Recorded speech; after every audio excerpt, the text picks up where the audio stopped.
A weary cab driver sneered at a dust-covered construction worker and sped off, unaware he'd just insulted a self-made millionaire whose next ride would change another man's life forever. Before we start the story, tell us in the comments what city you are watching from. And at the end, don't forget to rate this story from 0 to 10. Enjoy the story. He stood under the streetlight, holding a stack of cash that didn't seem real. Just an hour ago, he'd been a nobody, a cab driver barely scraping by. Now, the man he'd given a simple ride to was standing beside him, grinning, as cameras flashed and reporters shouted his name. The dirty passenger who'd been rejected had just turned his life upside down in the best way possible. But to understand how one ordinary night in Chicago turned into a story that people would talk about for years, we have to go back to where it all began. Chicago. Late November. The kind of night that slices through your coat and settles in your bones. The streetlights buzzed with that faint, flickering hum, and Lake Michigan's wind whipped through the canyons of downtown like it had a grudge. Eddie Malone had been driving his cab for almost 12 hours straight. His coffee was cold, his stomach empty, and his patience thinner than the threadbare gloves gripping the steering wheel. He'd been at this long enough to know when to quit, but quitting didn't pay the rent. The dispatcher's voice crackled through the radio. Unit 42, last run of the night if you want it. Pick up near Roosevelt and Wabash. Eddie sighed, massaging the stiffness out of his neck. Yeah, he muttered to himself. One more. As he turned onto Roosevelt, he spotted him a man standing by the curb, waving his hand. The figure looked like he'd just walked out of a construction site. Steel-toed boots caked in mud, a neon vest half-zipped, and a face streaked with dust and sweat. To Eddie, he didn't look like a fare. He looked like trouble. The man took a step toward the cab, raising his arm hopefully.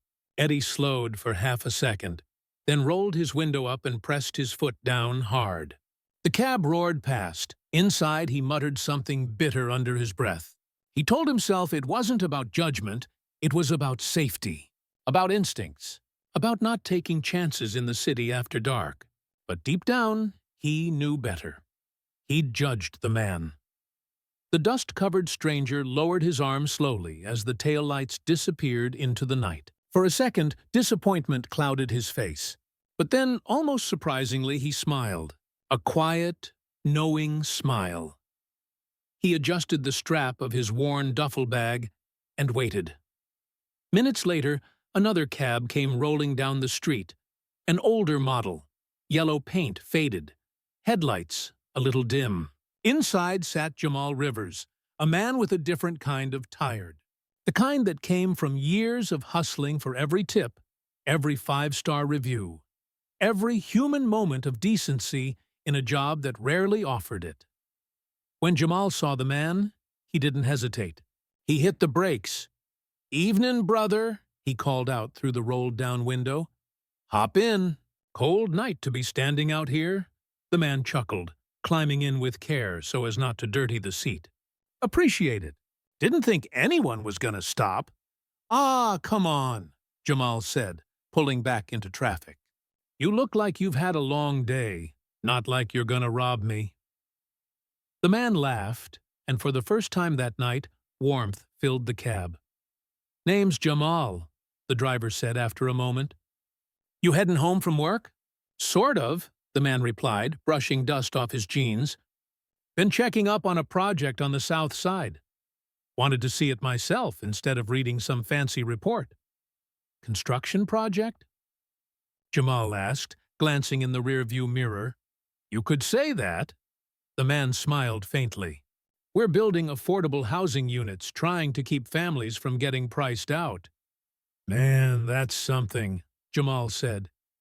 "We could use more folks thinking like that."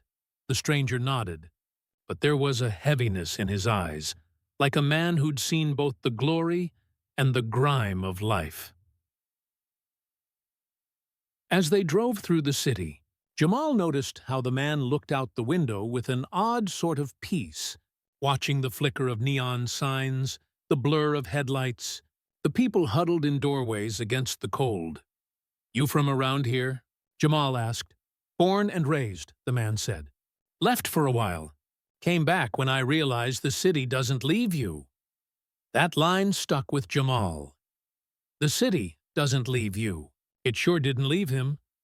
By the time they reached the man's destination, a modest brownstone near Hyde Park, the meter read $22.40. "Keep it running," the man said quietly. "I just need to grab something." Jamal nodded, assuming the fare might vanish like a dozen others had done before. But when the man returned, he wasn't holding a wallet. He was holding two large envelopes. He handed one to Jamal. "For the ride." Jamal frowned, confused. "Sir, I just open it later," the man interrupted, smiling. "Drive safe, Jamal." And with that, he stepped out into the cold. Jamal drove home half on autopilot, the envelope resting on the passenger seat. The streets were empty now, the world muffled in the low hum of tires on asphalt. When he finally parked outside his small apartment building on the west side, curiosity got the better of him. He tore open the envelope. Inside was a note. Handwritten, short. To the man who didn't see dirt, he saw dignity. "Thank you, MT," and beneath it, a cashier's check. For $100,000, Jamal sat in stunned silence. His heart pounded like it was trying to escape his chest. He read the note again, hands trembling. $100,000. The realization hit him in waves rent. Bills, his daughter's college fund, a lifetime of debt, gone. He picked up the note again. MT. The initials nagged at him, tugging at a memory. He'd seen them before on the news, maybe, or in some magazine article. Then it clicked. Marcus Tolland, the real estate mogul turned philanthropist, the self-made millionaire who'd grown up in the projects and built an empire helping others get out. Jamal leaned back, a smile spreading across his face. He whispered into the quiet, "Guess kindness really does come back around." Outside, the first snowflakes of winter began to fall soft, silent, and pure, and somewhere across the city, Marcus Tolland looked out his penthouse window, watching those same flakes drift past the skyline. He smiled, too, because tonight he'd seen something more valuable than any number in his bank account. He'd seen decency. For Eddie Malone, the night after that decision felt ordinary, forgettable even. He didn't know that somewhere in the same city, another driver's life had just changed forever. He parked his cab behind the corner diner on Wabash Avenue, the one with flickering, fluorescent lights and the smell of burnt coffee that never quite left your clothes. It was close to midnight. The city's hum was dimming, replaced by the distant howl of sirens and the low hum of trains rattling along the elevated tracks. Eddie leaned back in the driver's seat, staring at the cracked vinyl roof of his cab. His hands still smelled faintly of gasoline and old fries. His phone buzzed a notification from his bank. Overdraft alert. Again. He closed his eyes and muttered, "Yeah, that tracks." The world hadn't been kind lately. His ex-wife had taken the house and custody of their teenage son, Jacob. The cab company had raised their leasing fees, and the city's traffic fines were eating what little was left of his paycheck. Life had become one long, gray loop of work, bills, and regret. Still, as he stared through the windshield at the empty street, a memory from earlier flickered in his mind, that man at the curb. Something about his eyes. Calm. Unbothered. Like he'd seen the worst and still carried peace inside him. Eddie tried to shake it off. Can't help everybody, he told himself. Guy looked filthy. Could have been trouble. He didn't realize how much that moment would haunt him. The next morning, Eddie's cab smelled faintly of stale takeout and disinfectant wipes.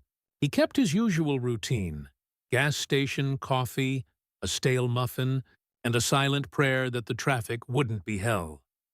Chicago was waking up, honking horns. Flashing lights, street vendors setting up their stands near the loop. The city never slept. It just changed moods. He picked up 2 morning fares, a nurse running late to Mercy Hospital, and a corporate guy who spent the entire ride complaining about interest rates while sipping an $8 latte. Eddie smiled mechanically, nodding in the right places. Then, while idling near Millennium Park, his phone buzzed again, a message from another driver in their cab chat group. Tony. Yo, y'all see this? Some driver got tipped $100K last night. Rafa. Come on, man. Stop playing, Tony. Not kidding. Dude named Jamal. Picked up some construction guy on Roosevelt. Turns out he was a damn millionaire philanthropist. Rafa. Bro, what? Tony. Swear on my mama. It's all over the news. Channel 5 did a piece. Eddie's coffee froze halfway to his lips. Roosevelt. He knew that street. He knew that passenger. The man in the neon vest. He opened the news app on his cracked phone screen.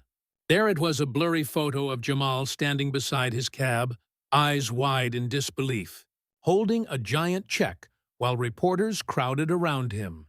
The headline read, Chicago cabbie rewarded with $100K by secret millionaire passenger. Eddie's stomach sank. He didn't read the full article. He didn't have to. He already knew. The man he'd left standing on the curb. Was that Millionaire? The same man who'd tested him not for a ride, but for decency. And Eddie had failed spectacularly. He slumped in his seat, the noise of downtown fading into a distant blur. What are the odds? He whispered. But deep down, it didn't feel like odds. It felt like punishment. For the rest of the day, Eddie couldn't shake it.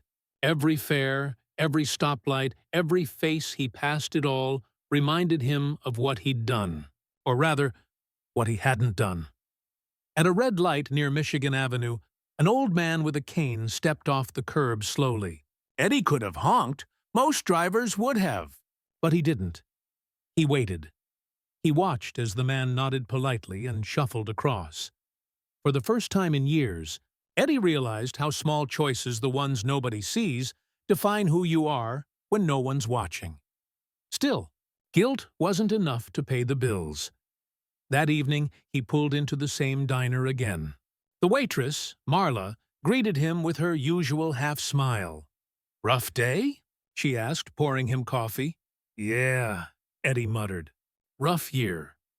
He told her about the story he'd seen about Jamal, about the millionaire, about how it could have been him. Marla let out a low whistle. "You're kidding me? $100,000? For a taxi ride?" Eddie nodded. Could have changed everything. She leaned on the counter, her tone softening. "You can't drive looking in the rear view, Ed. What's done's done." He smirked weakly. "Easy to say when it ain't your rear view." But that night, when he went home to his tiny apartment, the kind where the radiator clanged louder than the TV, he couldn't sleep. He kept seeing that man's face. The dust, the calm eyes, the kind of eyes that had seen people turn away before. He rolled over, staring at the ceiling. The paint was peeling. So was his pride. For years, Eddie had told himself he wasn't a bad man, just unlucky. But for the first time, he started to wonder if maybe luck had nothing to do with it. Maybe, somewhere along the way, he'd stopped being kind. The next morning, he drove without the radio on. Chicago was gray and wet, the streets shining with leftover drizzle. Near the south side, he slowed by a construction site, dozens of workers hauling lumber and shouting over the noise. And there, standing by a stack of bricks, was the same man, Marcus Tulland. No security detail, no press. Just the same dusty clothes, the same humble stance. Eddie's pulse quickened. He could pull over. He could say something. Apologize. Maybe the man would understand. But fear, that old, familiar cowardice, crept back in. What if he didn't remember me? What if he did? What if it's too late? He pressed the gas and drove on. That night, the story hit national news. CNN, NBC, even late-night talk shows. The $100,000 taxi tip was trending across the country. Jamal had become a symbol of integrity, the man who stopped when others didn't. And in the middle of Chicago, Eddie watched it all from the glow of his TV. There was Jamal, smiling modestly.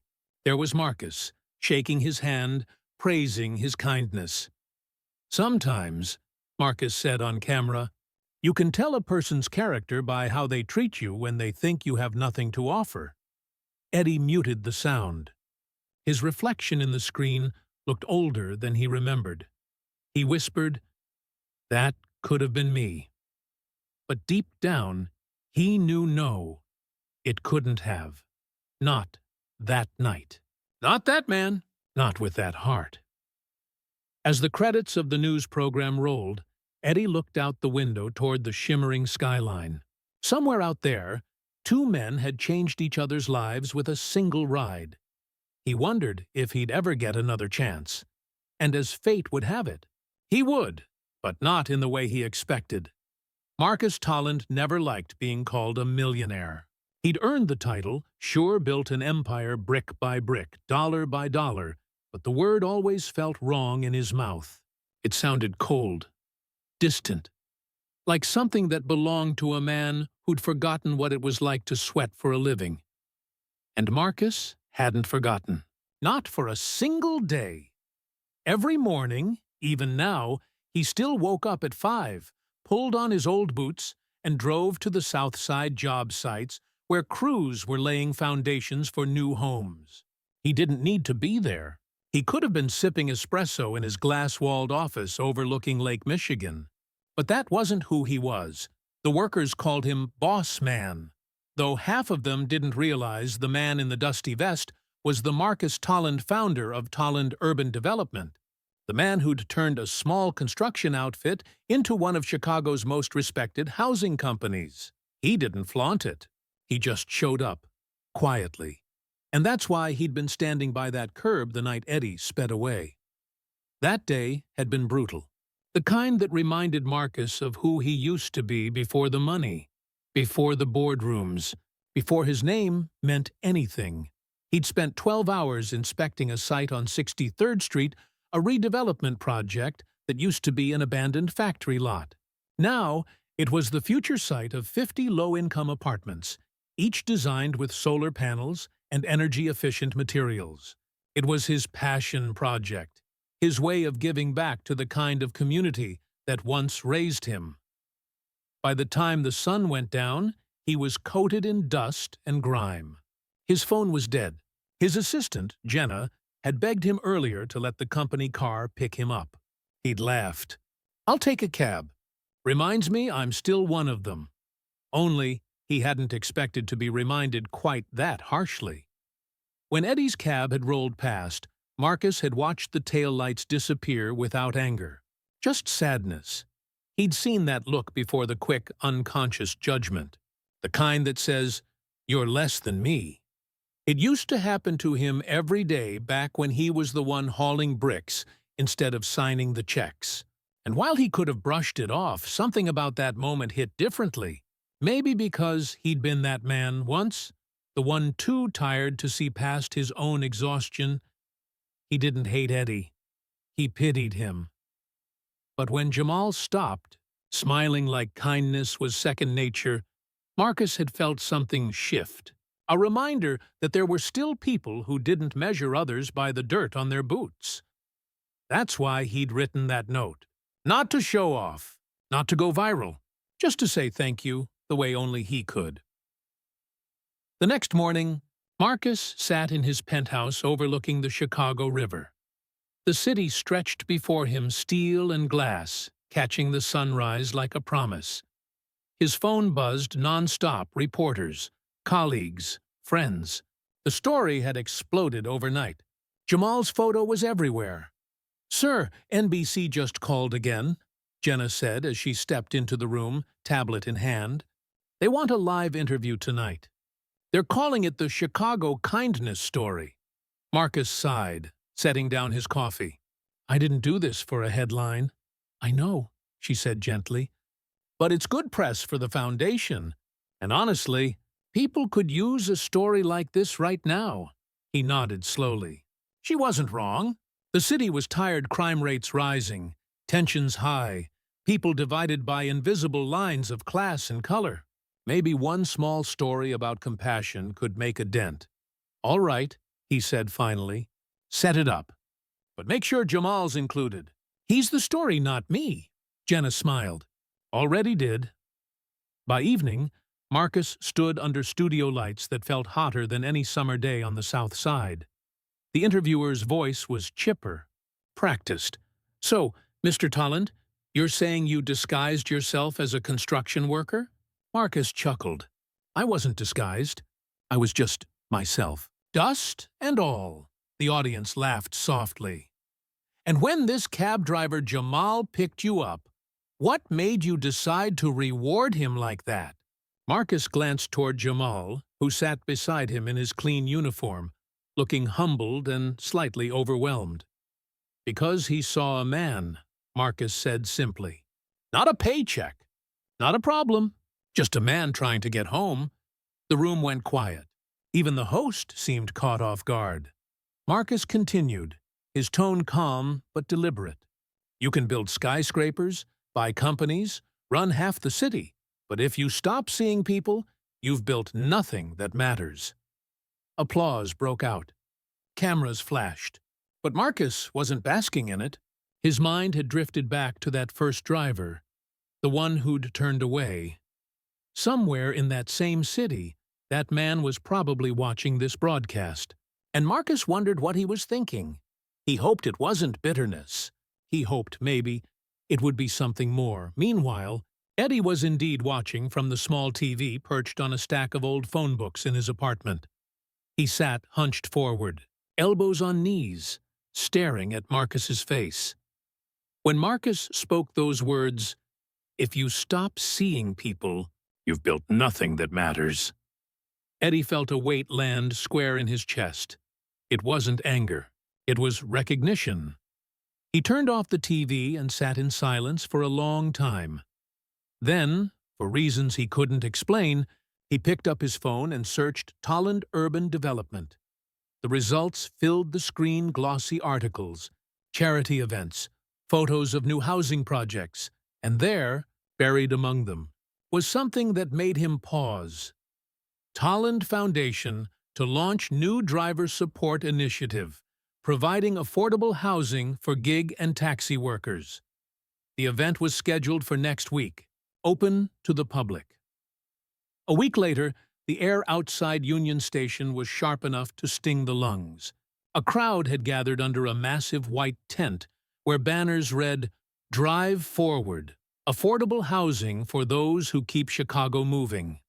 There were food trucks, live music, and volunteers handing out hot coffee. Eddie didn't know what he was doing there. He told himself it was curiosity, not guilt. He stood near the back, hat pulled low, just another face in the crowd. Up front, Marcus stood at a podium, flanked by city officials and community leaders. Jamal was there too, dressed neatly, representing every working driver who'd ever hustled through the city's chaos. Marcus began to speak. "Chicago runs on wheels," he said, his voice steady through the microphone. "Drivers get people home, to work, to their dreams. But too many of them can't afford homes themselves. That ends today." Applause rippled through the tent. He continued, "Starting this year, the Tolland Foundation will fund housing assistance for local drivers. No strings attached. Because no one should drive strangers to mansions while sleeping in their car." The crowd cheered louder. Cameras flashed. But in the back, Eddie's throat tightened. That line cut through him like a blade. He had slept in his cab once after losing his apartment. He'd laughed it off to friends, saying it was just for a few nights. But it had been a month. Now, here was this man, the one he'd turned away, dedicating resources to help people.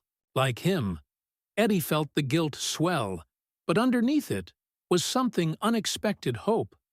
Maybe it wasn't too late to make things right. After the event, Marcus stayed behind, shaking hands and talking with workers. Jamal stood nearby, giving an interview to a local reporter. Eddie lingered near the food tent, heart pounding, debating whether to leave or step forward. Then he saw an opening Marcus alone, taking a quiet moment by one of the support pillars. Eddie's boots crunched on the gravel as he approached. "Mr. Tolland?" Marcus turned, polite but slightly cautious. "Yes?" Eddie hesitated. "You don't know me, sir, but I think I might owe you an apology." Marcus studied him for a moment, something flickering in his eyes. "Go on." Eddie took a breath. "A few weeks ago, Roosevelt and Wabash. You were flagging for a cab. I was the one who didn't stop." For a long second, neither man spoke. The city noise filled the silent sirens, footsteps, the murmur of the crowd. Marcus finally nodded. "I remember." "I judged you," Eddie said softly. "Figured you'd cause trouble or couldn't pay. I don't have a good excuse for it. I was tired, bitter. Thought I'd seen enough to know people." Marcus looked at him looked and then smiled faintly. "We've all been tired, Eddie. The question is what you do when you wake up." Eddie blinked, unsure how to respond. Marcus extended his hand. "You came here. That says enough." Eddie shook it, the weight of that simple gesture settling deep inside him. Marcus added quietly, "There's no shame in being wrong, only in staying there." Eddie nodded, throat tight. "Thank you, sir, for everything you're doing. I don't deserve it, but I needed to see it." Marcus chuckled. "Deserve's got nothing to do with it. It's about doing what's right, even when no one's watching." He turned to leave, but paused. "You still driving?" Eddie nodded. "Good. Then keep an eye out next week. There might be an envelope waiting for you at dispatch."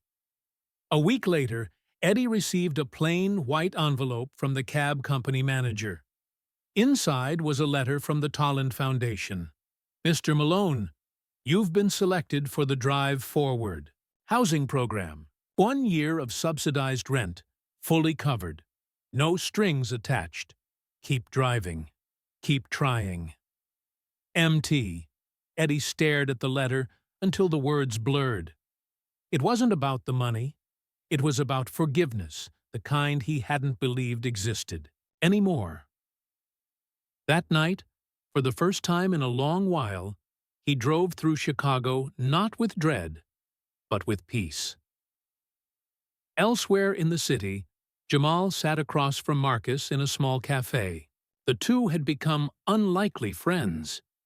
"You really gave him that housing spot?" Jamal asked, sipping his coffee. Marcus nodded. "I did. Everyone deserves a second chance. He just needed to believe that again." Jamal smiled. "You've got a good heart, man. World needs more folks like you." Marcus leaned back, a faint smirk on his face. "Nah, the world just needs more people who stop when they see someone waving."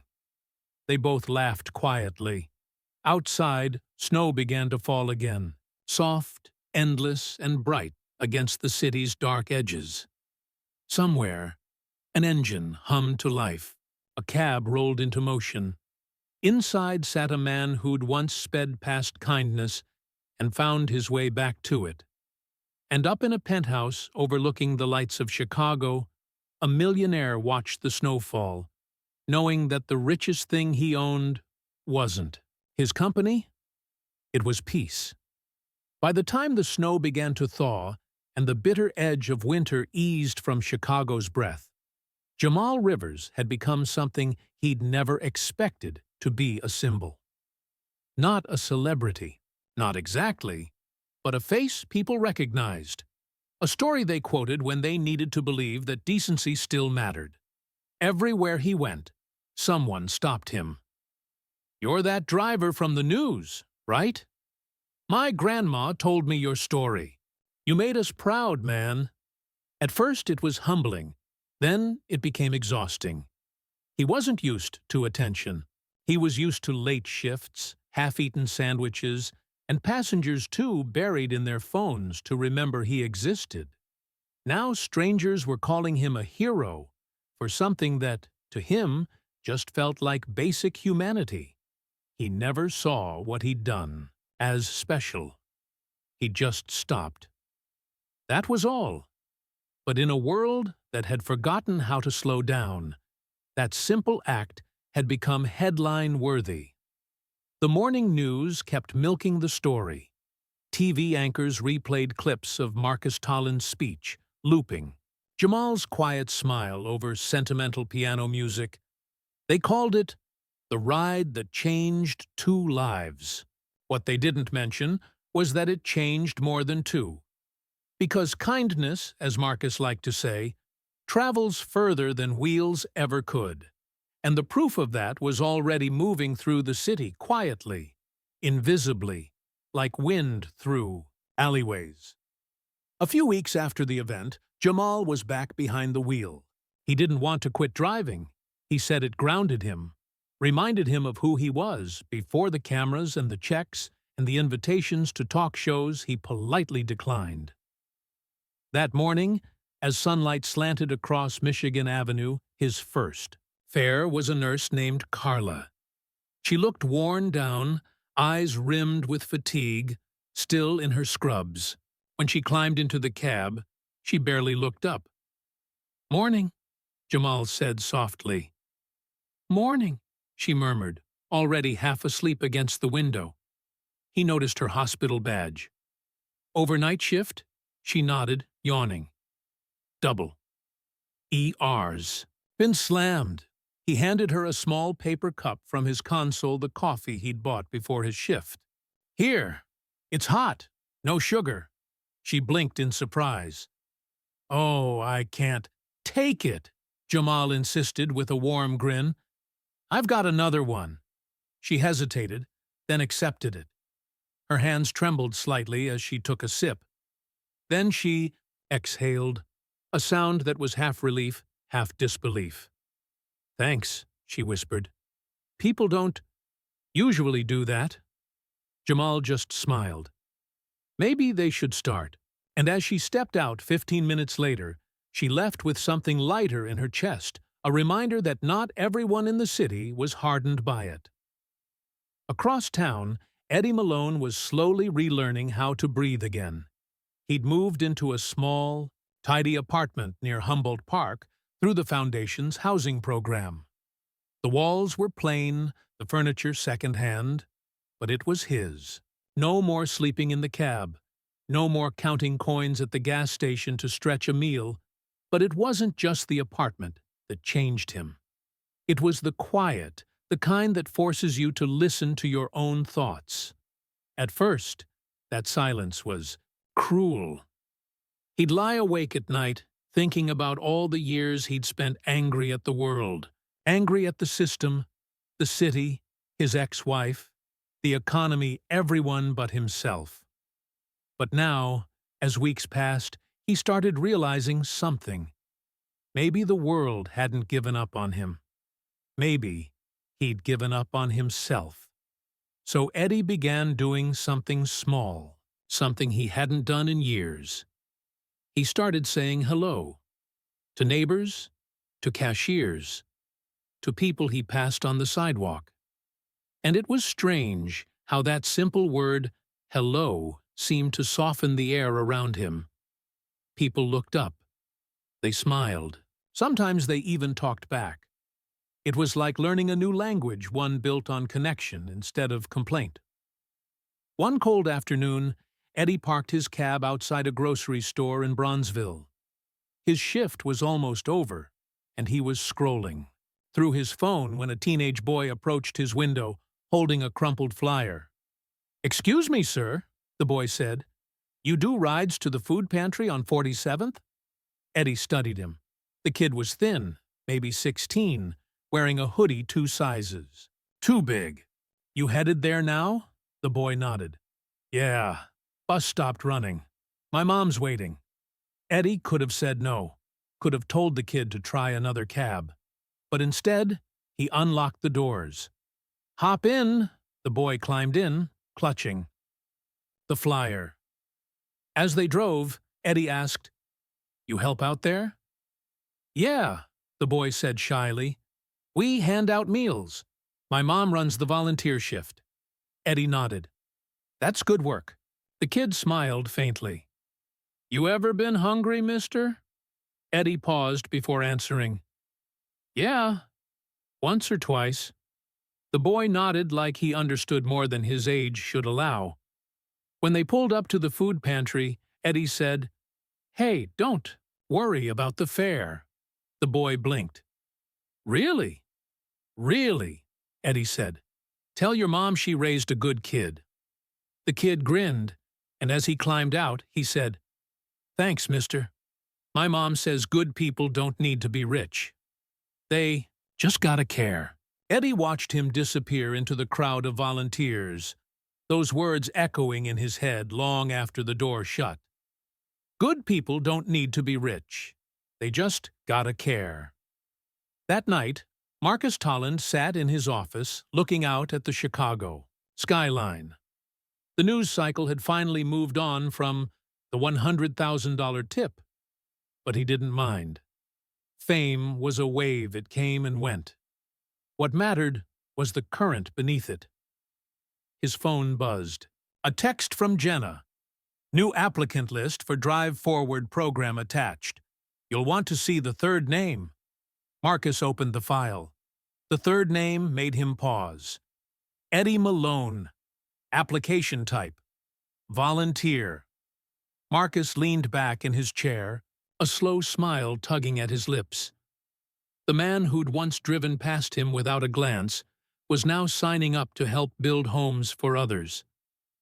He whispered to himself, Told you, Ed. You just had to wake up. Spring came, and with it, the city softened. The brutal cold gave way to sunlight spilling across the river, the streets alive again with food carts, laughter, and music from open windows. At one of Tolland's new housing sites, volunteers worked side by side with professional crews pouring concrete, painting walls, planting trees. Among them was Eddie. He wasn't there as a driver or a beneficiary this time.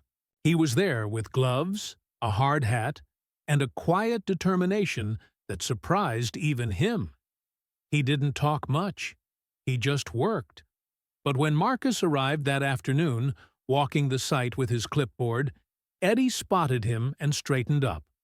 Mr. Tolland, he called out. Marcus turned, smiling. Eddie, good to see you here. Good to be here, Eddie replied. He looked around at the rising structure. You really do this for people like us, huh? Marcus shrugged. People like us, Eddie. Not you, not me. Just people. Eddie chuckled. Never thought I'd see the day I'd be building something instead of just driving past it. Guess life's full of surprises, Marcus said. Eddie nodded, then added, Guess so. You know, I used to think you had to have money to change lives? Marcus tilted his head. And now? Now I think you just have to show up. Marcus smiled that deep, knowing kind of smile. That's how I started too. Meanwhile, across town, Jamal was starting to see what Marcus meant by ripple effect. He'd been invited to speak at a small community center on the south side. Nothing fancy, just a room of folding chairs and people who looked a lot like him. Before the story broke, he stood at the front, palms sweaty, voice steady. I ain't no preacher, he began, chuckling. I'm just a guy who picked up the right passenger. The room laughed softly. But here's the thing, Jamal continued. Everyone keeps saying I got lucky. But luck's not the story here. Choice is. Every day, we get chances, small ones, to choose who we are. You stop for someone, you help a neighbor, You show respect even when the world's cold. That's how you change things. That's how you change yourself. The crowd clapped. Some nodded quietly, taking it in. Afterward, a young woman approached him. "My brother drives for Uber," she said. "He's been struggling lately. Your story gave him hope again." Jamal smiled. "Tell him I said this, keep driving with heart. The road'll pay you back." By summer, the story of the two cab drivers had become a kind of local legend, one of those tales Chicagoans told with pride. "Remember the guy who gave that huge tip?" they'd say. "And the driver who missed his chance but made things right?" It had become folklore not about wealth or reward, but about redemption and grace. And Marcus, ever the quiet architect, kept watching it unfold like a man seeing his blueprint come to life. Because the truth was, he hadn't just built homes. He'd built something bigger, a bridge.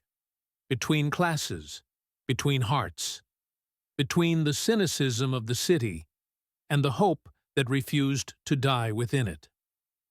One evening, Marcus hosted a small appreciation dinner for the Foundation's volunteers.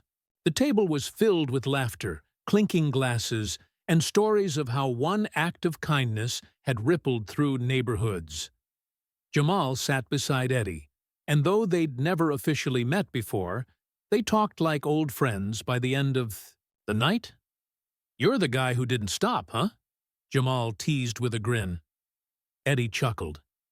"Yeah, that'd be me." "No hard feelings," Jamal said. "We all got nights we ain't proud of." Eddie nodded. "That's true. But you know what? If I'd picked him up that night, I might not have learned half of what I have since." Marcus, overhearing them, smiled quietly from across the table. Because that was the beauty of it. Fate had a funny way of giving people what they needed, not what they wanted. As the dinner wound down, Marcus stepped outside onto the terrace overlooking the river. The skyline shimmered, lights dancing across the water. Eddie joined him, leaning on the railing. "You ever think about how one night can change everything?" Marcus nodded slowly. "Every day. But it's not the night that changes things, Eddie. It's what you do after." Eddie smiled faintly. "Yeah, guess you're right." A gust of warm summer air swept past them, carrying laughter from the dinner behind.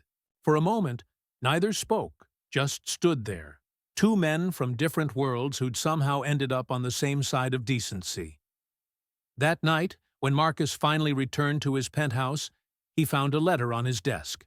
No return address, just a single word on the envelope. "Thanks." Inside was a note in messy handwriting. "You probably don't remember me. I used to drive past people who needed help. Not anymore. Today I bought groceries for a stranger. Didn't tell anyone. Felt good. I think that's what you wanted us to learn.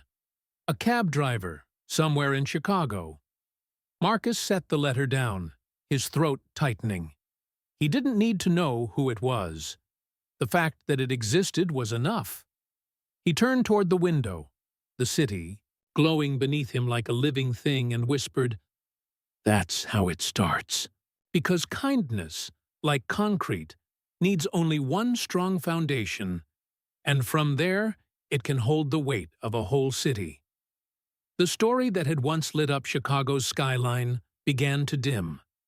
The cameras stopped calling, the reporters moved on, and the city, relentless, hungry, always chasing the next headline, forgot.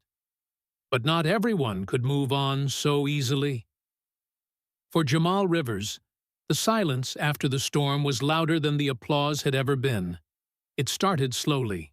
The first sign came when a passenger recognized him during a ride to O'Hare.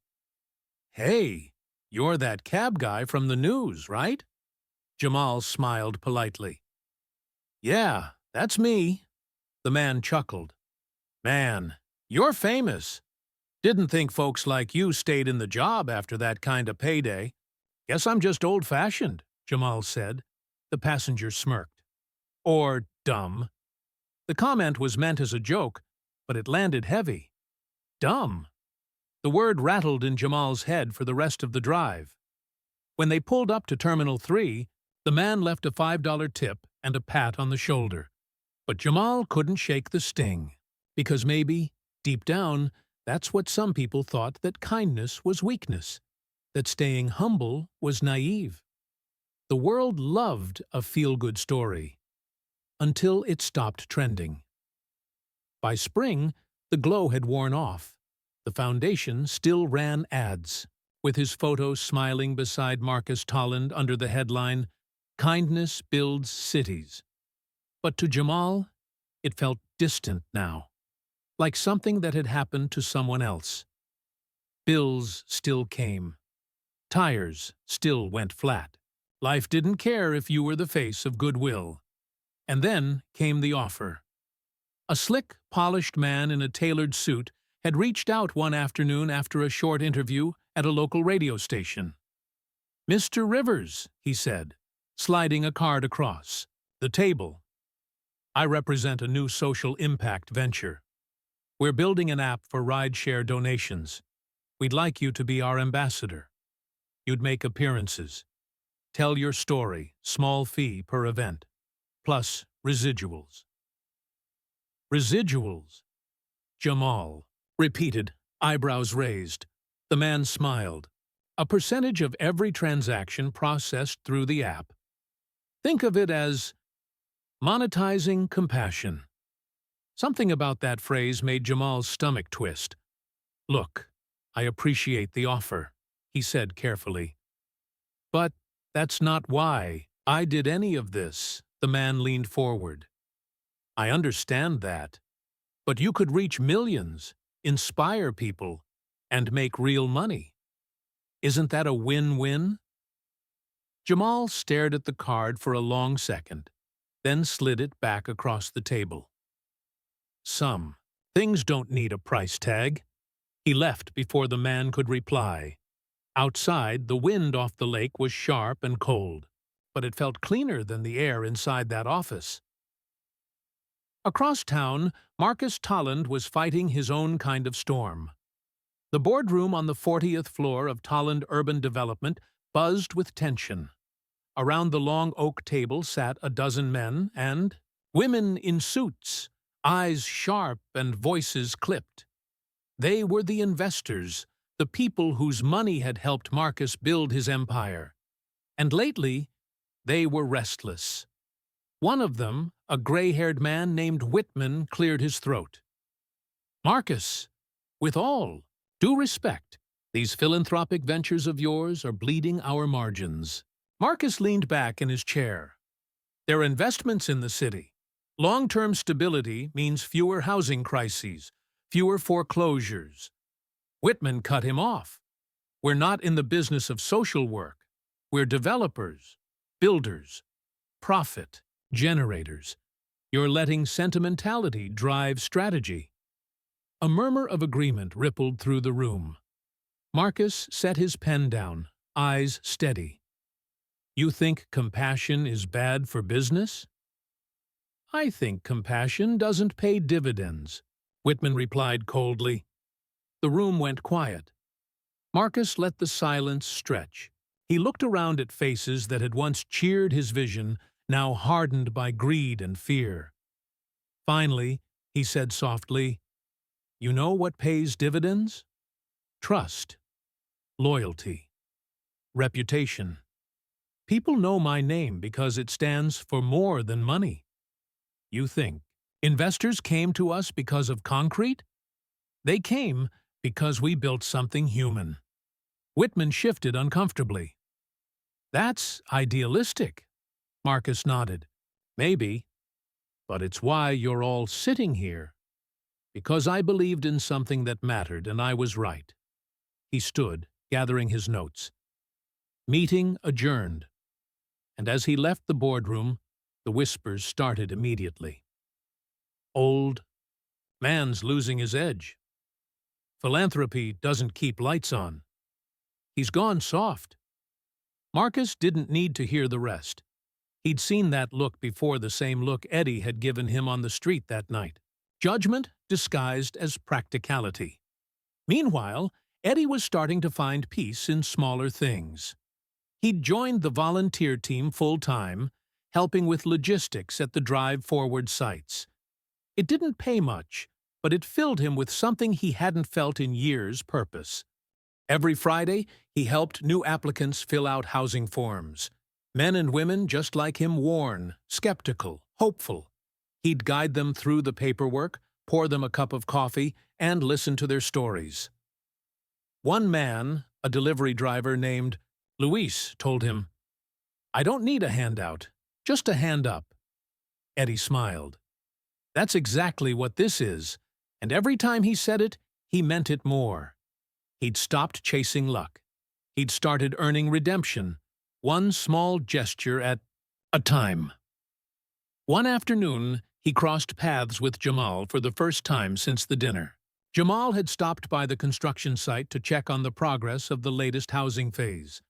The workers recognized him immediately, shaking his hand, snapping quick photos.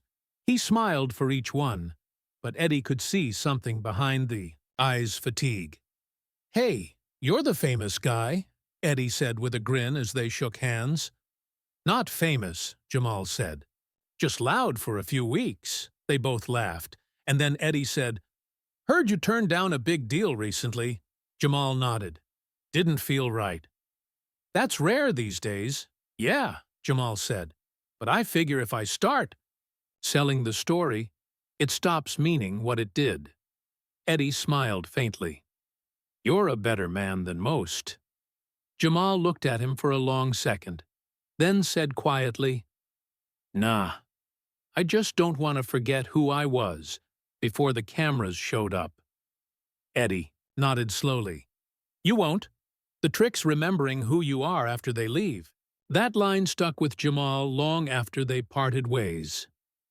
A few days later, Marcus got a visit from an unexpected guest. Jamal showed up at his office late in the evening, after the last of the staff had gone home. The skyline burned gold outside, the windows as the sun dipped behind the towers. "Thought I'd find you here," Jamal said. Marcus looked up from his paperwork and smiled. "You should have called first."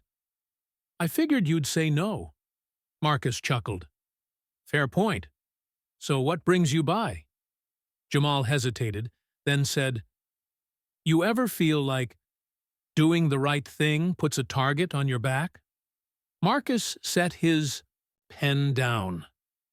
Every day, Jamal sat across from him.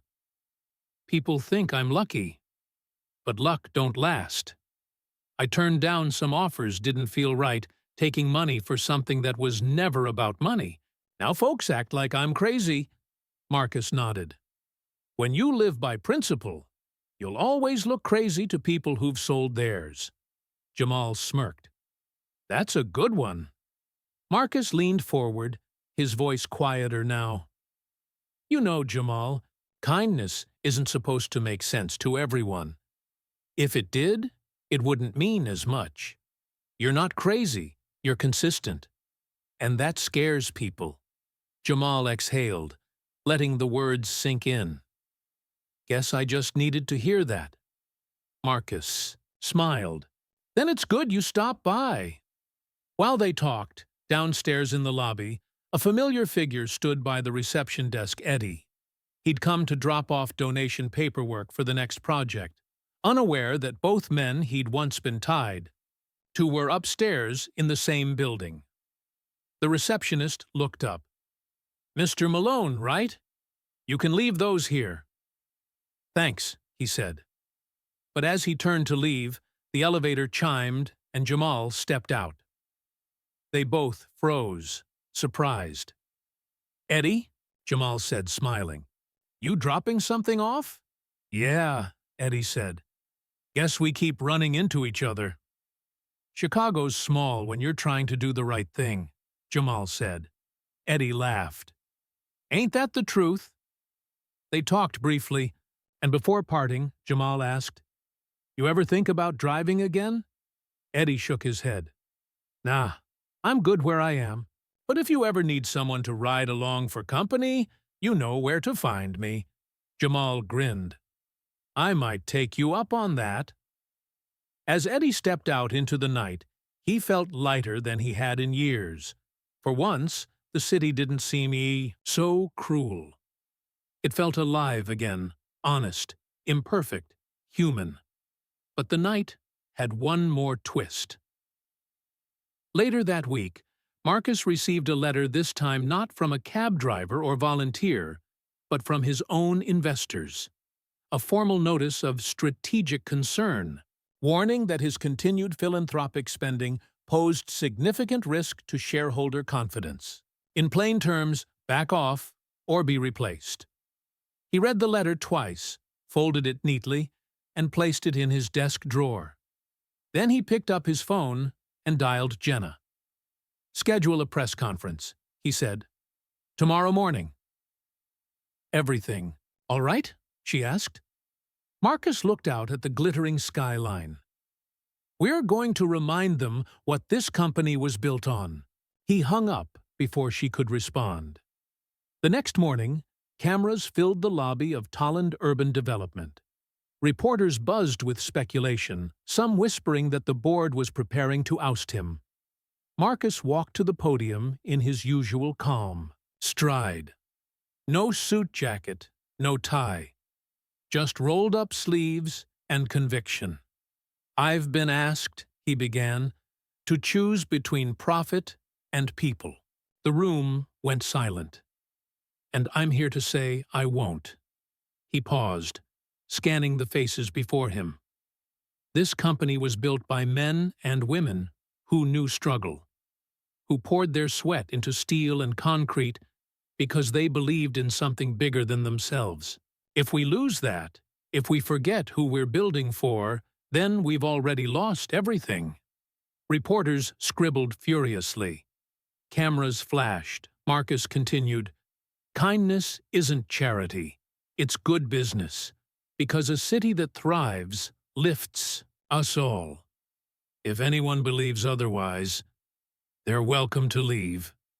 A ripple went through the crowd. That last line wasn't just for show. It was a dare. He stepped away from the mic to thunderous applause. In the front row, Jamal and Eddie stood side by side, clapping until their palms burned. For the first time in a long time, Marcus felt something deeper than victory. He felt vindicated. That night, as the three men stood outside the building, the city lights reflected off the river behind them, Jamal said quietly, "You think it'll make a difference?" Marcus smiled. "It already has," Eddie nodded. "Funny how one ride started all this." Marcus looked out at the street, where cabs passed in streaks of yellow and white. "One ride," he said softly, "and 1,000 choices."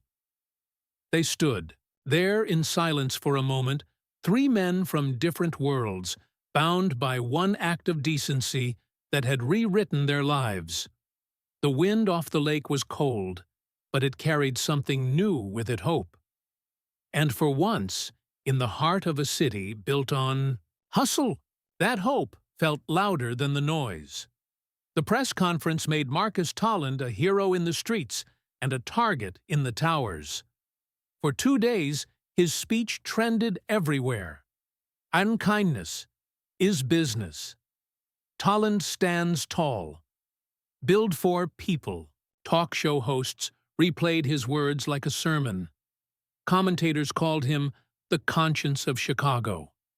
But inside the steel and glass fortresses of finance, the reaction was colder.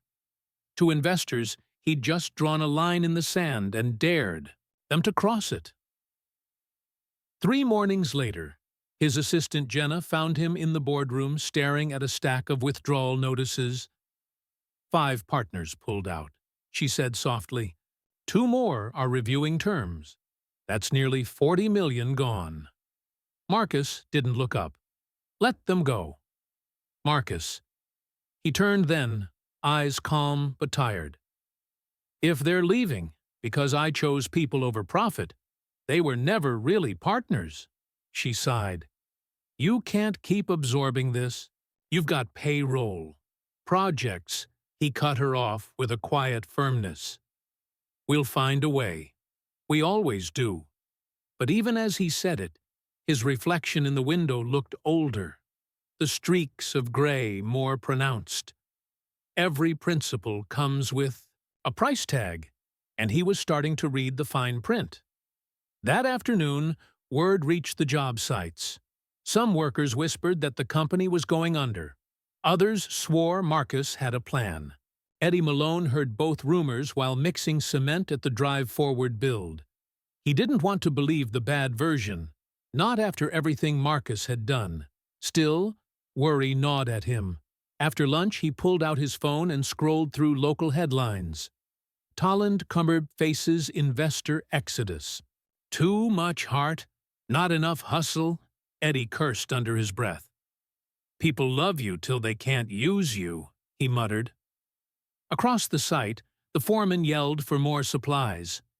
Eddie pocketed his phone and went back to work, jaw tight.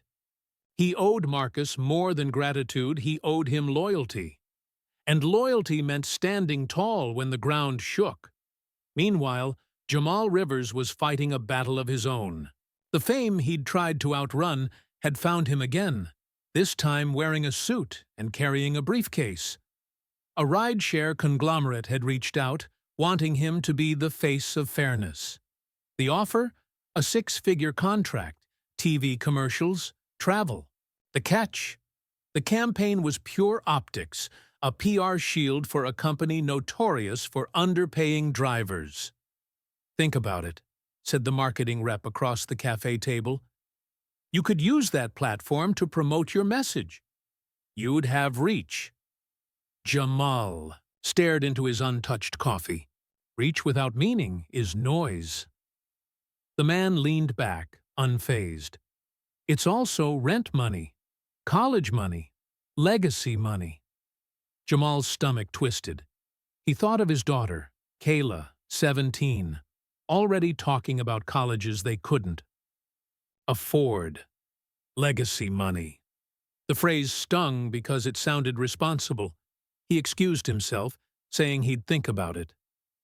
Outside, the wind pushed hard down Michigan Avenue, bending the flags and drowning his thoughts. Every choice he'd made lately seemed to come with a cost, either his integrity or his family's comfort.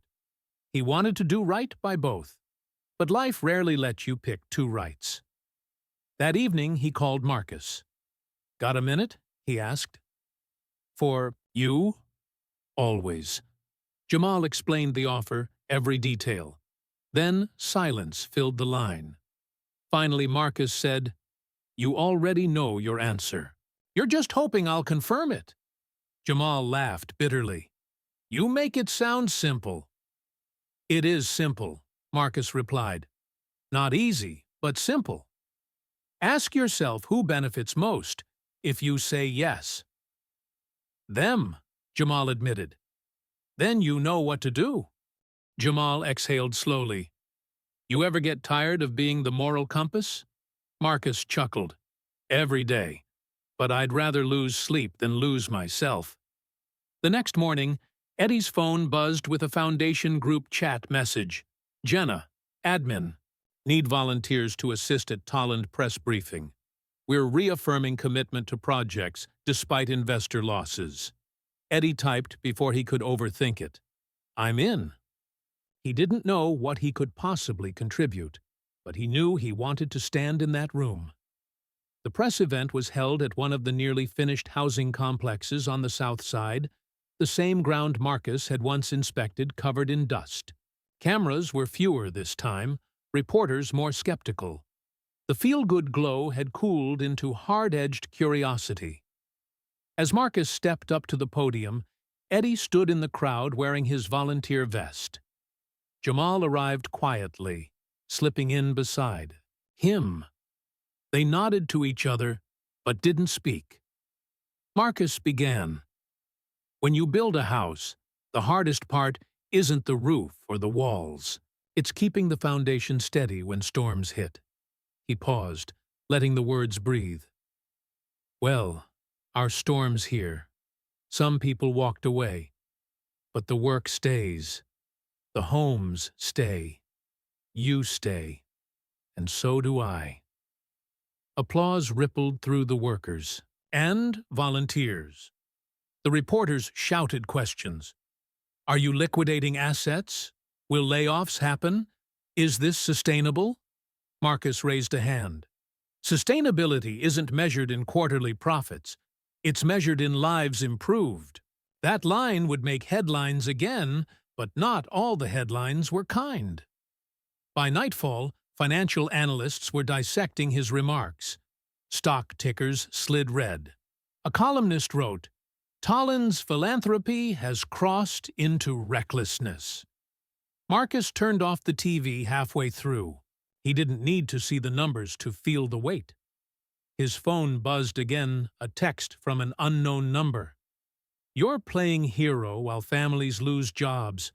Step down before you destroy what's left. No name. No signature. Just cowardice. He deleted it, but the venom lingered. The following weekend, he visited one of the completed complexes unannounced. He liked to walk the halls quietly, hearing the sound of new beginnings, children laughing, radios playing, the smell of dinner drifting through doorways. As he passed one apartment, a little girl about 6 peeked out. "Hi," she said. "Are you the builder man?" He smiled. "Something like that." She held out a crayon drawing a simple house with a sun above it, and stick figure smiles. "This is our home," she said proudly. "Mom says you made it real." Marcus crouched, taking the picture gently. "Your mom's the one who made it real. I just helped with the walls." When she ran back inside, he looked down at the drawing. For a long time, all the stress, all the loss, it suddenly felt smaller. A few blocks away, Eddie was closing up a volunteer shift when a young reporter approached him. "Mr. Malone, right? I heard you were the driver who turned Mr. Tolland down. That night?" Eddie stiffened. "Yeah, that's old news." "Maybe not," she said. "People love redemption arcs." "Care to comment?" He shook his head. "No story here, ma'am. I'm just helping out." But she pressed. "Off the record, then, do you think his generosity is genuine? Some say it's a PR move." Eddie's jaw tightened. He looked her dead in the eye. "You ever see a man lift bricks at 6 a.m. for a cause he doesn't believe in?" The reporter faltered. "No, I guess not." "Then there's your answer," Eddie said, walking off. It was the first time he'd defended someone else with that kind of fire. It felt good. It felt right. Meanwhile, Jamal made his final decision. He called the corporate rep, declined the offer, and hung up before the man could counter. Then he opened his rideshare app, logged a new shift, and drove. That night, he picked up a woman, leaving a late cleaning job. She was quiet, tired. The kind of passenger he used to be invisible to. Halfway through the ride, she said softly, "You look familiar?" "Probably not," he said. "No, I remember now. You're that driver from the news, the nice one," he smiled.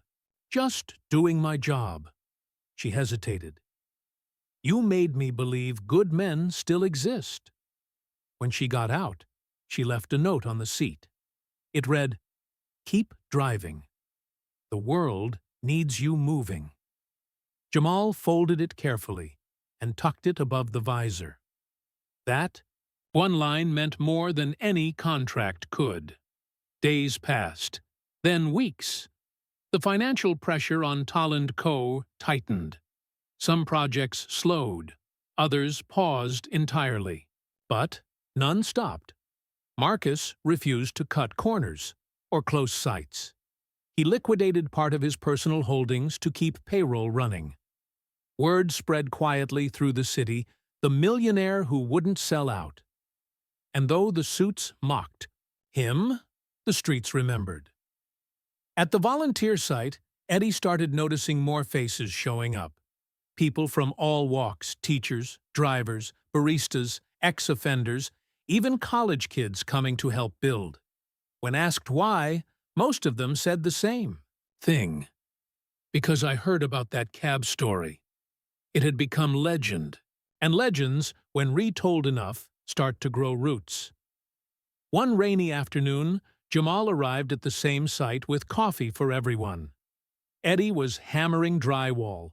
Marcus was walking the perimeter with blueprints. They all ended up under the same half-finished roof as thunder rolled outside. "Looks like we're stuck here a while," Eddie said. "Good," Marcus replied. "Gives me a chance to thank you both." Eddie frowned. "For what?" "For proving I wasn't wrong," Marcus said simply. "People told me decency doesn't scale.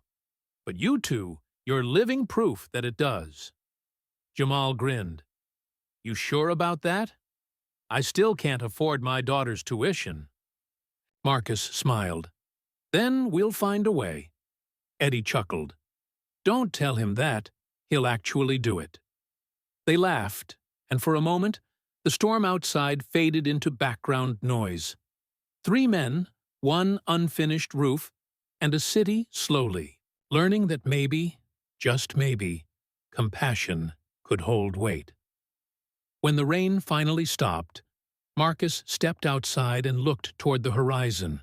Chicago shimmered under a silver sky, a patchwork of hope and hardship, always rebuilding itself. Jamal joined him. "You ever think it's worth it? Losing money, sleep, friends, just to stay good?" Marcus nodded. "Every single time." Eddie leaned in the doorway. "Guess we're all paying our dues in different currencies." They all laughed softly at that, knowing it was true. Because integrity, like construction, wasn't about speed or polish. It was about endurance, about holding steady when everything around you cracked. And as dusk settled over the city, Marcus thought of something his father once told him while laying bricks in the freezing cold.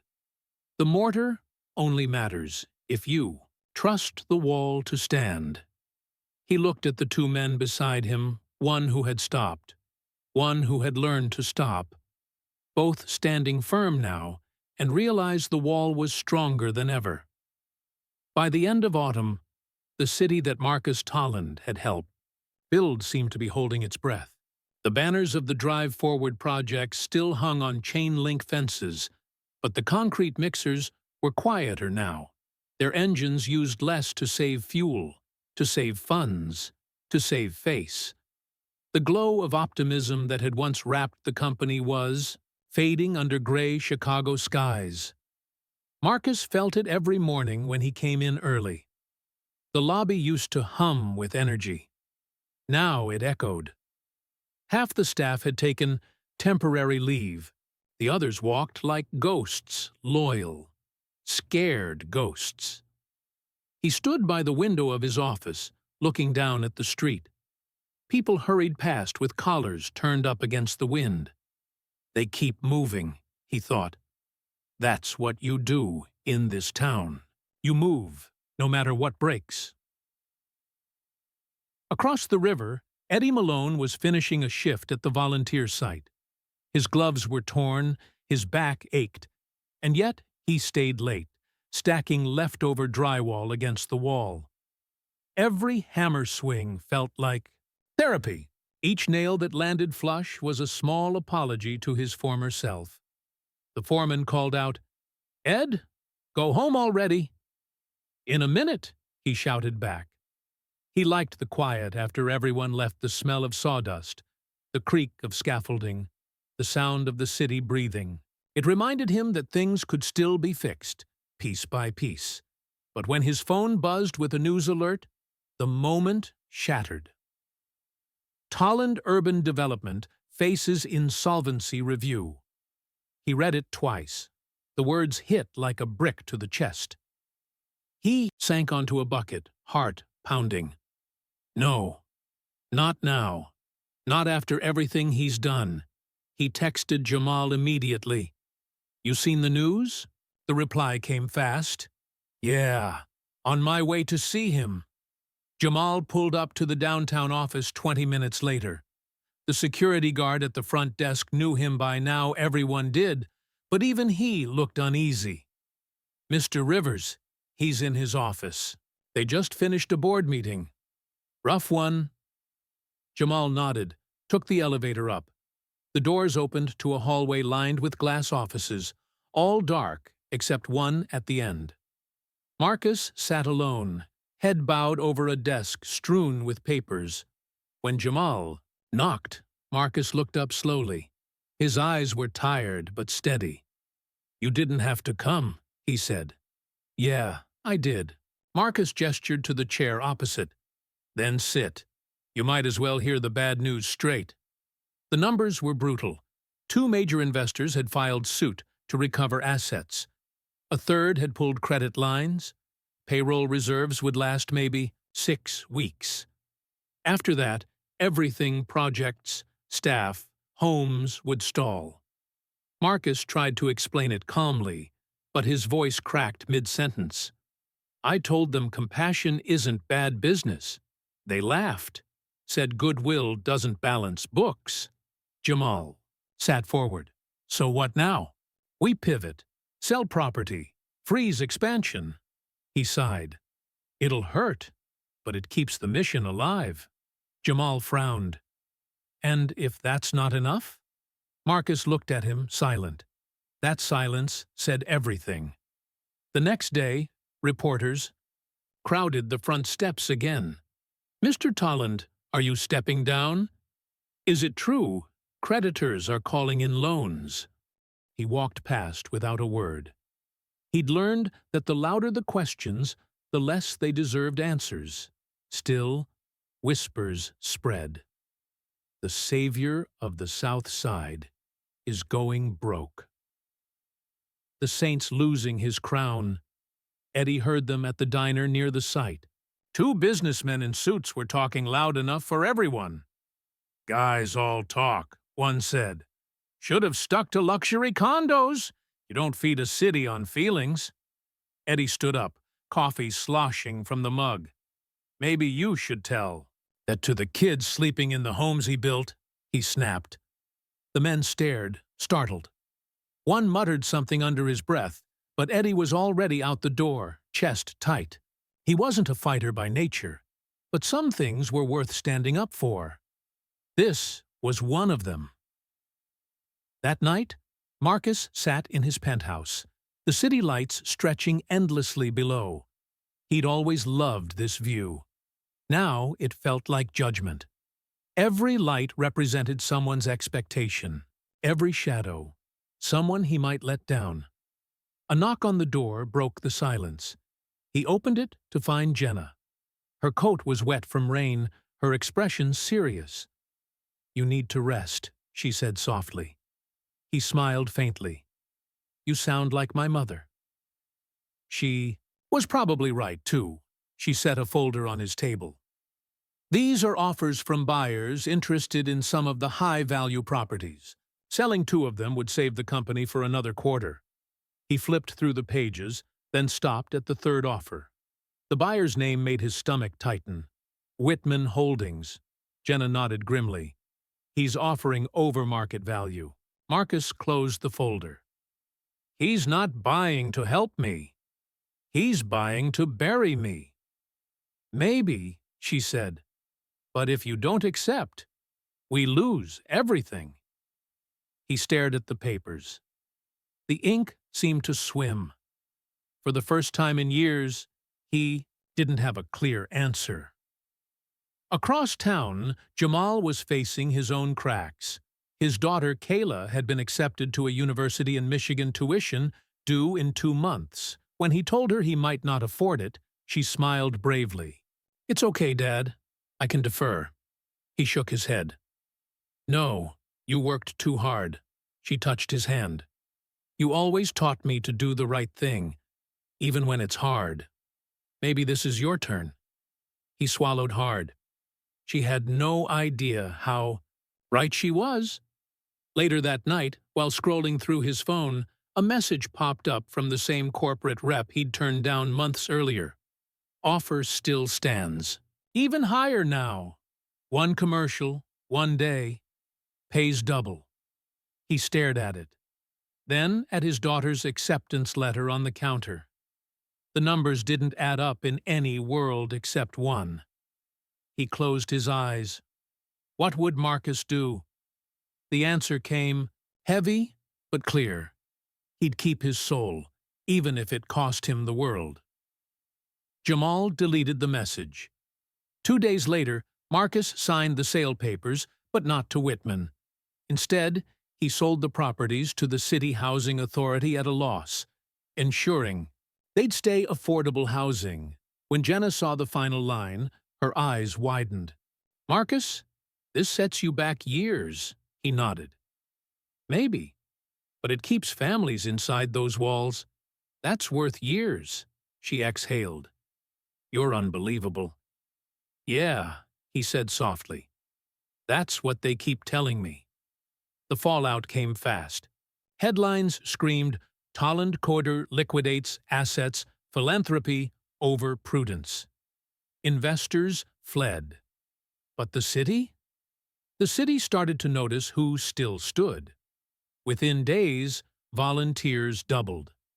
Donations trickled in from unexpected places: teachers, janitors, retirees sending $20 checks with notes that read, "Keep building." One envelope came from Eddie's old neighborhood. Inside was 5 crumpled singles and a letter written in pencil. "Mr. Tolland, you don't know me, but you built the place my mom lives in. She says to tell you we pray for you every night. Don't stop." Marcus read it twice, then slipped it into his jacket pocket like a lifeline. But fate, it seemed, wasn't done testing him. A week later, while visiting the main site, Marcus collapsed. It wasn't dramatic. No sirens, no shouting, just a quiet slump to the ground, mid-sentence. Jenna screamed his name. Workers rushed over. Within minutes, he was in an ambulance, lights flashing across the wet streets. The diagnosis came fast: exhaustion, dehydration, stress-induced arrhythmia. "Mr. Tolland," the doctor said, "your body's sending a message your pride keeps ignoring. Rest, or next time you won't get up." He nodded weakly. "Resting's not really my thing." "Then make it your thing," she said. "You've got people who need you alive, not legendary." Word spread quickly. Within hours, messages poured in: calls, emails, flowers filling the hospital hallway. Even Whitman sent a curt note. "Get well. We disagree, but Chicago needs you." But it was Eddie and Jamal who sat by his bed the next morning. Jamal crossed his arms. "You trying to give us all a heart attack, man?" Marcus smiled faintly. "I just needed a vacation." Eddie shook his head. "You don't even know how to spell vacation."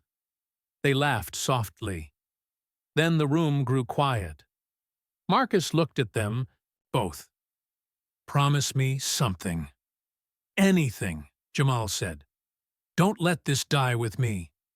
Whatever happens, keep it moving. The work, the kindness. You hear me?" Eddie nodded, eyes damp. "We got you, boss." Marcus closed his eyes.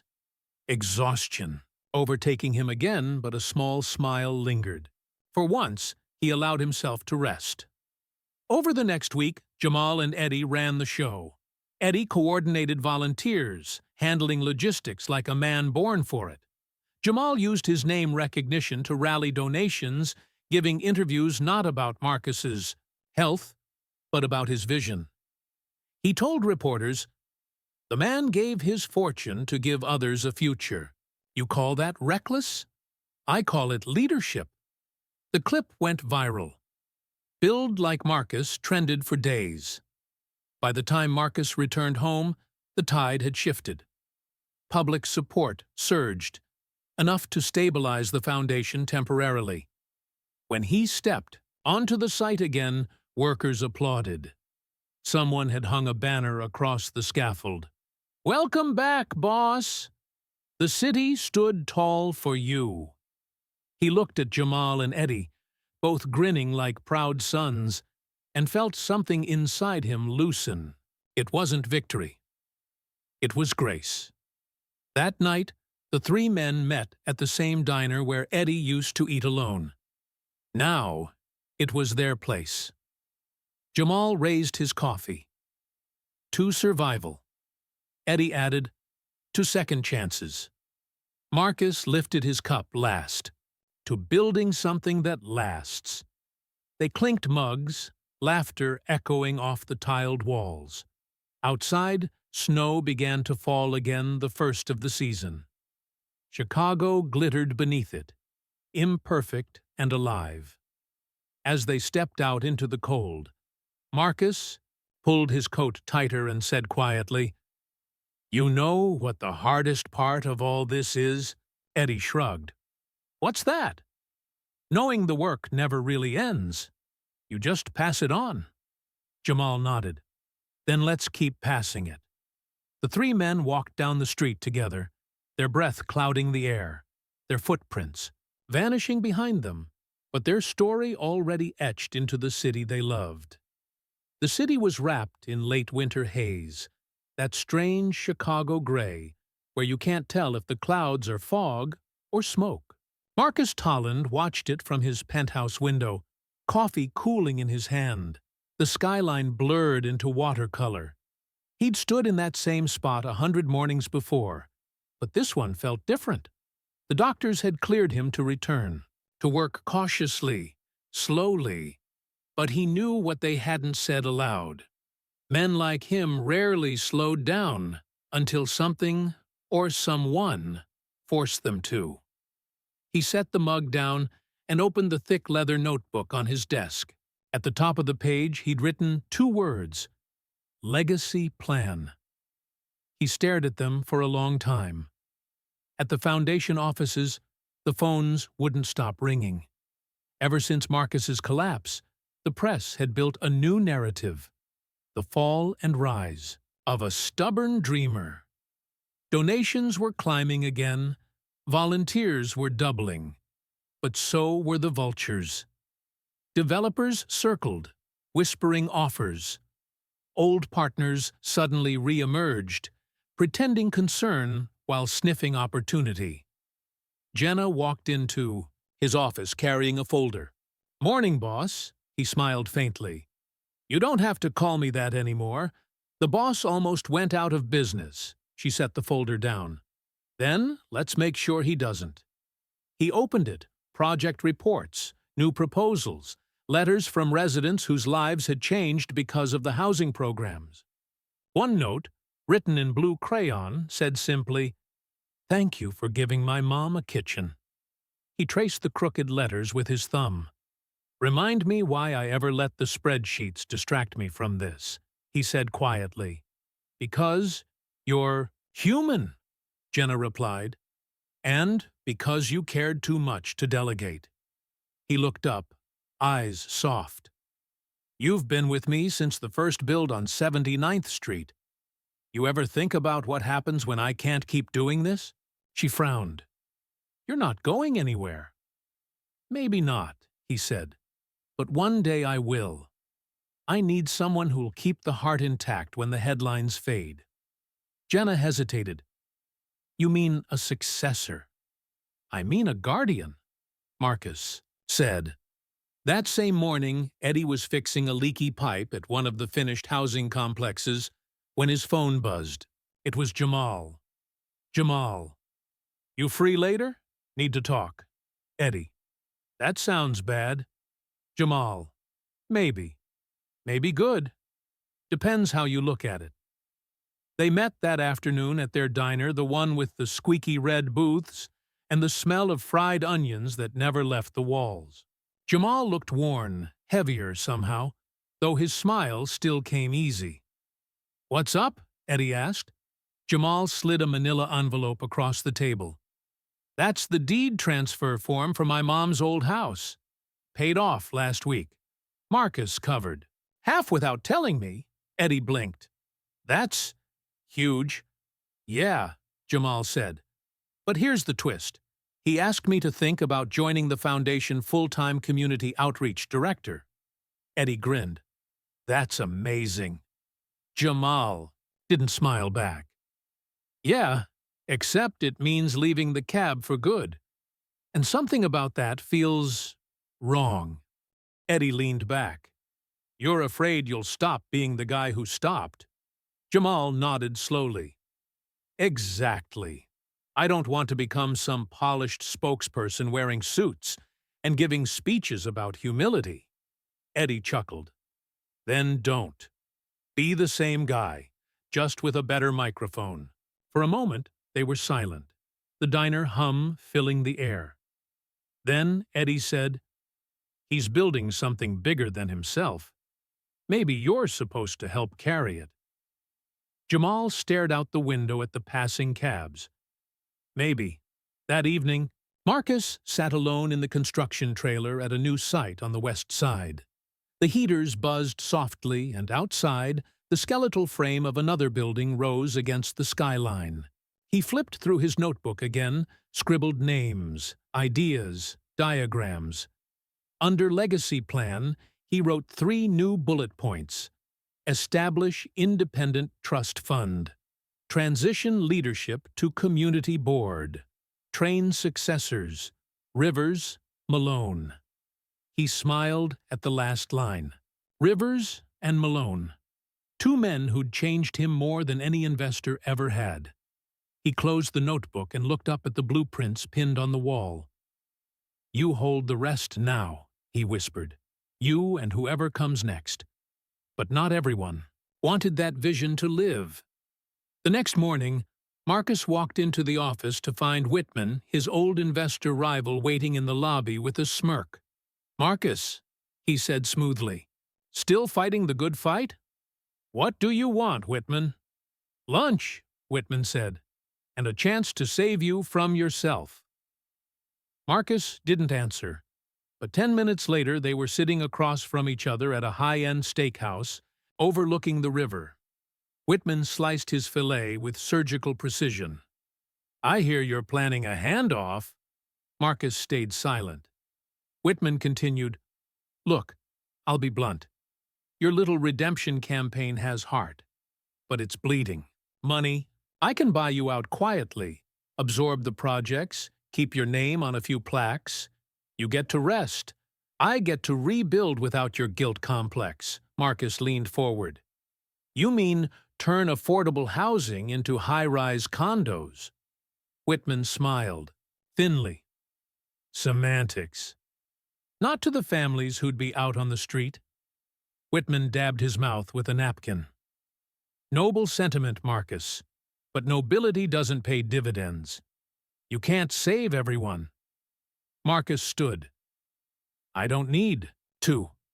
Just the ones in front of me." He left without another word. Whitman watched him go, eyes narrowing. "Then I'll save you from yourself," he murmured. 2 days later, headlines struck again. Tolland under investigation for financial mismanagement. Anonymous sources claimed misuse of funds, unaccounted disbursements, and possible conflicts of interest. Marcus read the article 3 times. None of it was true, but truth mattered less than optics. Jenna stormed into his office, slamming her phone down. "Whitman, it has his fingerprints all over it." Marcus rubbed his temples. "Of course it does. The man never fights fair. We should issue a statement." "No," Marcus said softly. "We'll show them, not tell them." "By doing what?" He looked up, eyes steady. "By finishing what we started." While the media tore into speculation, work at the sites continued. Eddie doubled his volunteer hours. Jamal, now half driver and half spokesman, rallied crews to keep morale high. They refused to slow down.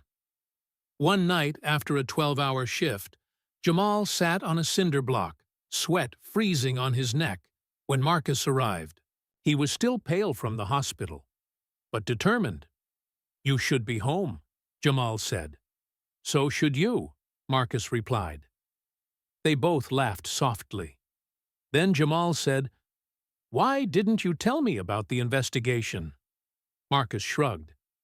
"Because noise doesn't build houses. People do." Jamal studied him. "You can't carry it all yourself." Marcus looked at him, voice low. "That's why I'm not going to." He reached into his coat, pulling out an envelope. "Board documents. I'm naming you and Eddie interim co-directors if anything happens to me." Jamal froze. "Marcus, this isn't drama, son. It's structure. Legacies don't survive on wishes. They survive on plans." Jamal took the envelope, hands trembling. "You trust me with that?" Marcus smiled. "You earned it." A week later, everything came to a head. Whitman filed a motion to freeze Tolland assets pending audit. Contractors halted shipments. Payroll checks bounced. The foundation's accounts were locked. Jenna burst into Marcus's office, panic in her voice. "They shut us down," Marcus exhaled slowly. "Then we build anyway." "How?" "We can't. Even buy materials." He turned to the window. Outside, volunteers still gathered at dawn, waiting for direction. He smiled faintly. "With our hands." He walked out onto the site and called the crew together. Cameras from local news stations had already arrived, smelling blood. Marcus faced them head-on. "They can freeze accounts," he said, voice ringing, "across the lot. But they can't freeze purpose. We'll finish this building with donations, with our labor, with heart. You want a story, folks?" He gestured to the volunteers. There it is. The crowd erupted in cheers. Jamal stood beside him, shoulders squared. Eddie joined moments later, wearing a hard hat and a grin, and for a brief moment, the city forgot its cynicism. That night, news footage spread nationwide workers building. With borrowed tools, volunteers cooking for crews, Marcus hauling beams himself. Donations poured in again. Local unions offered help. Students showed up with paintbrushes. Retired carpenters returned to lend hands. Whitman's smear campaign crumbled under the weight of goodwill. When the audit concluded weeks later, Tolland Urban Development was cleared of all wrongdoing. The board reinstated Marcus's control, but by then, something inside him had shifted. He wasn't thinking about winning anymore. He was thinking about leaving something that wouldn't need him to win. Spring came back, too. Chicago.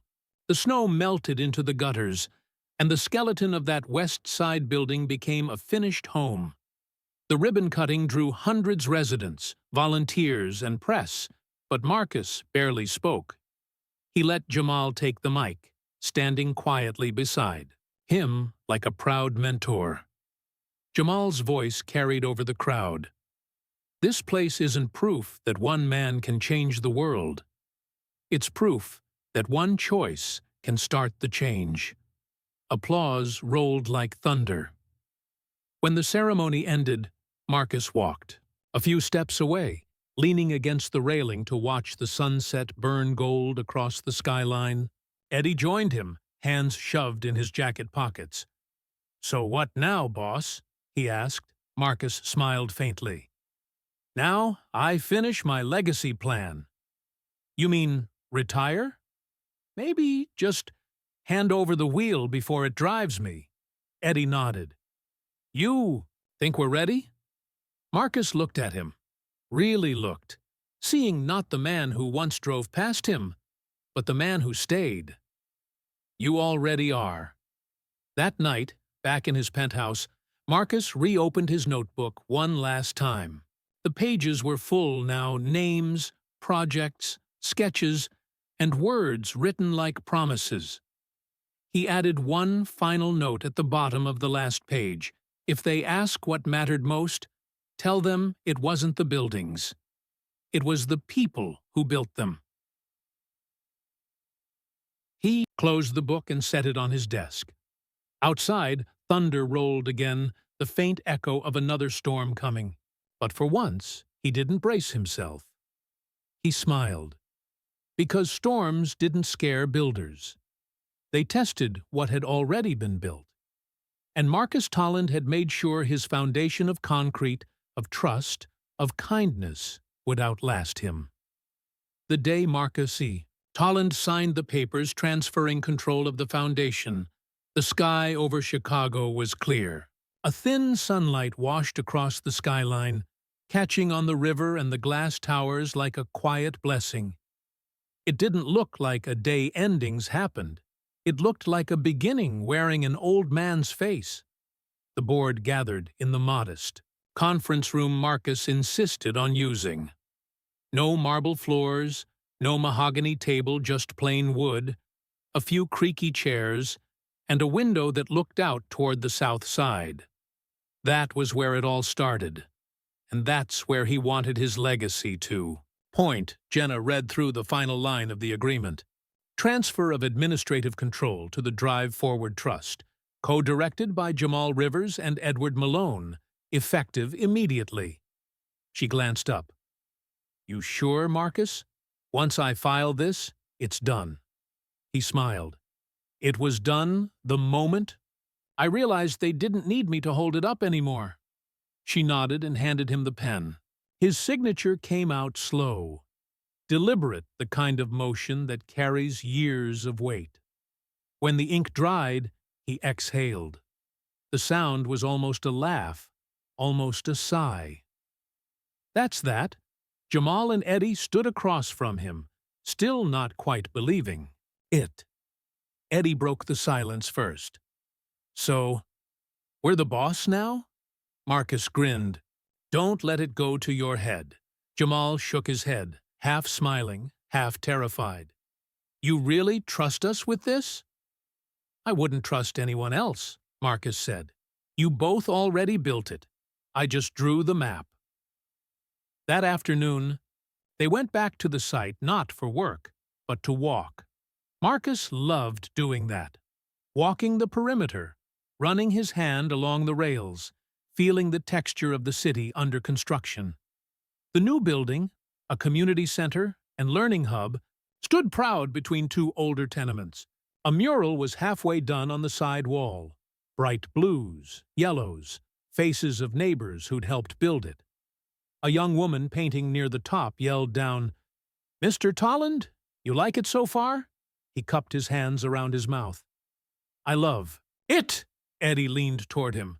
They're gonna finish by the grand opening next week? Marcus nodded. They will. Everyone finishes what they start here. He didn't know it then, but that simple statement was about to be tested. 2 nights later, Chicago turned violent again, not from people, but from the sky. The local stations had warned about storms all day. By evening, the wind began to howl through the alleys, and rain hammered the rooftops hard enough to drown conversation. Jamal was still on site, checking equipment. He looked up as lightning split the air, illuminating the whole block like a photograph. That's not good, he muttered. Eddie called from the entrance. We should lock it down and go. 5 minutes, Jamal shouted back. I need to secure the generator. But in those 5 minutes, the storm shifted from bad to biblical. The power cut. Sirens wailed somewhere far off. Then came the crack of metal, a sound that makes your blood turn cold. One of the scaffolds ripped loose. Jamal! Eddie screamed, sprinting through the rain. He grabbed the base, bracing it, but the wind shoved back like a living thing. Jamal darted forward, securing the cables, water stinging his eyes. For one frozen instant, they thought the structure might hold. Then another gust tore through and sent a section crashing to the ground with a deafening clang. Dust, rain, shouting, and silence. They found the night guard pinned under debris alive, but hurt. Jamal and Eddie hauled him out together, calling for help, hands bleeding, soaked to the bone. The paramedics arrived minutes later. One of them recognized Jamal immediately. "You, again?" she said, grinning despite the chaos. "You're in every good news story we get." He laughed breathlessly. "Let's make this one end happy, too." As they loaded the guard into the ambulance, Eddie looked around at the wreckage. Part of the new roof had caved in. The mural wall was ruined, the bright colors streaked and dripping. "We're gonna lose weeks on this." "Maybe," Jamal said, catching his breath. "But no one died. We can rebuild paint." Eddie nodded. "Still, Marcus is gonna lose it when he sees this." Jamal gave him a look. "Nah, he'll probably just grab a hammer." He did. The next morning, Marcus arrived early, walking carefully between puddles. The damage was worse in daylight, but he didn't curse or shout. He just stared for a long time, raincoat flapping in the wind. When Jamal approached, Marcus turned slowly. "You okay?" "I'm fine," Jamal said. "Guard's gonna be okay too. We already called insurance, filed safety reports." Marcus cut him off with a small shake of his head. "Buildings fall, son. People stand. That's what matters." Then he smiled faintly. "Besides, I always hated that wall.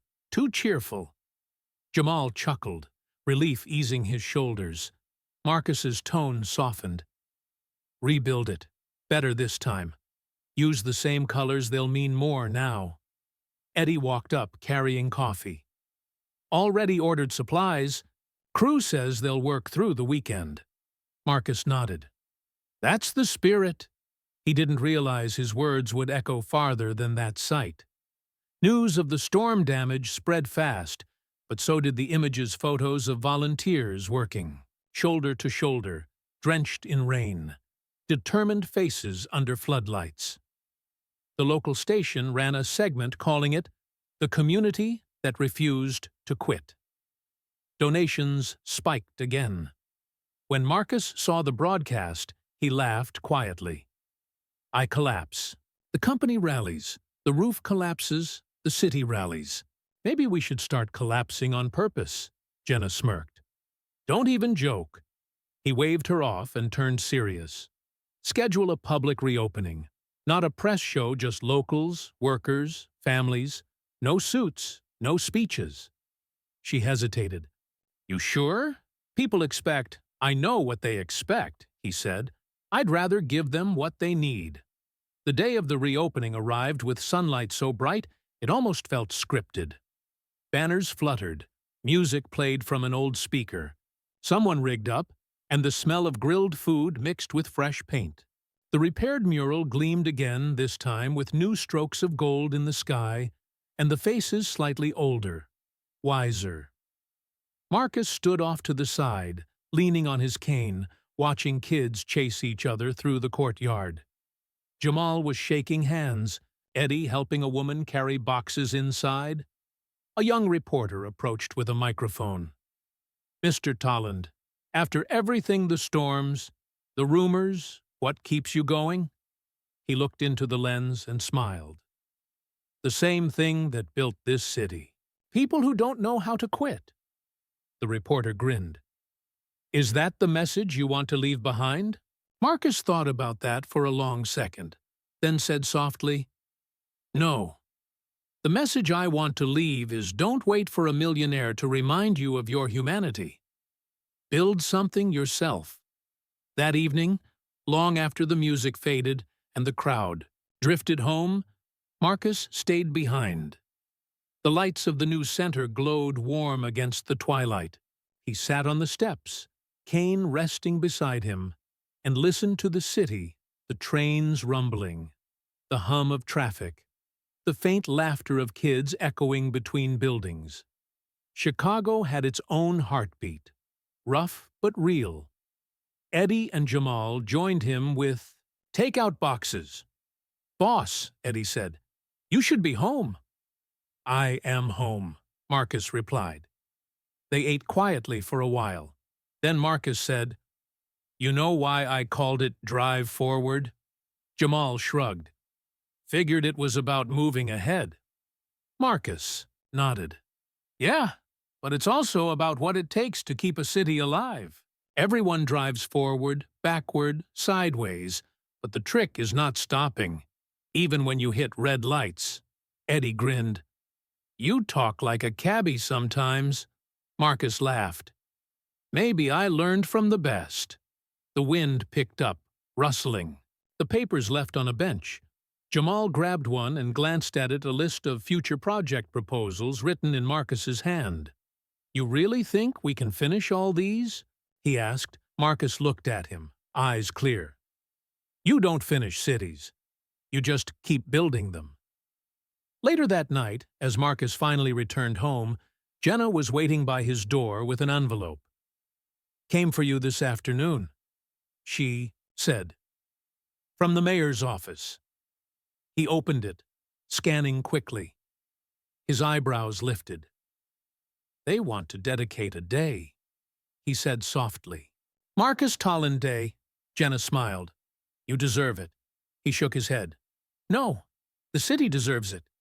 We'll make it Drive Forward Day," she chuckled. "Always deflecting." He looked past her, out toward the dark horizon. "Not deflecting. Redirecting. A name means nothing if it doesn't move someone else forward." In the weeks that followed, the project expanded again, partly because of donations, mostly because of momentum.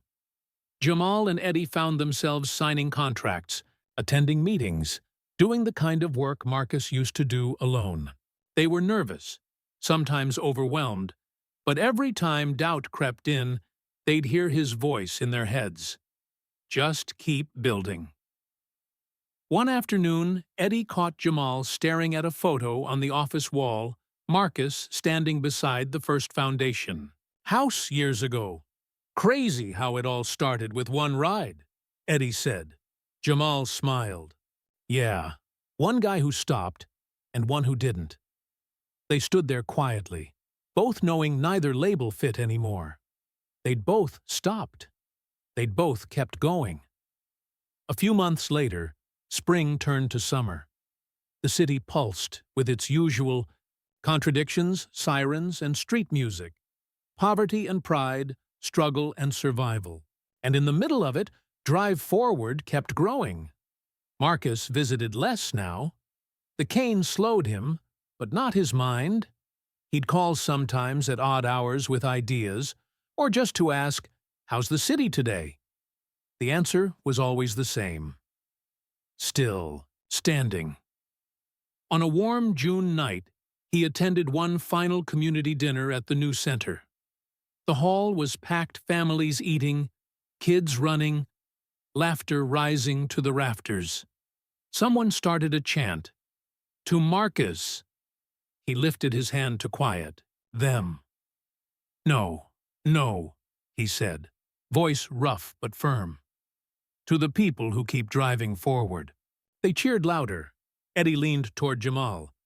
"Think he'll ever actually retire?" Jamal smiled. "Nah, he'll just rebuild heaven when he gets there." Later, when most had gone home, Marcus stood outside alone again, watching the city. Lights. The air smelled of rain and promise. He reached into his coat and pulled out that old folded letter, the one from years ago, written by the stranger who'd said, "You probably don't remember me."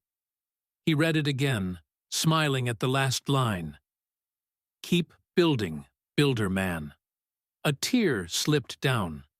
But it wasn't sadness. It was gratitude. Because somehow, in a city that never stopped moving, he'd found what every builder dreams of. Not perfection, not wealth, but continuity. People who would carry the hammer when his hands couldn't. He whispered to the night, "Your turn, boys," and walked slowly toward the waiting car. Chicago's summer broke early that year, Suffocating heat by June. Air thick enough to taste. Marcus Tolland watched it from his balcony, jacket draped over his shoulders despite the warmth.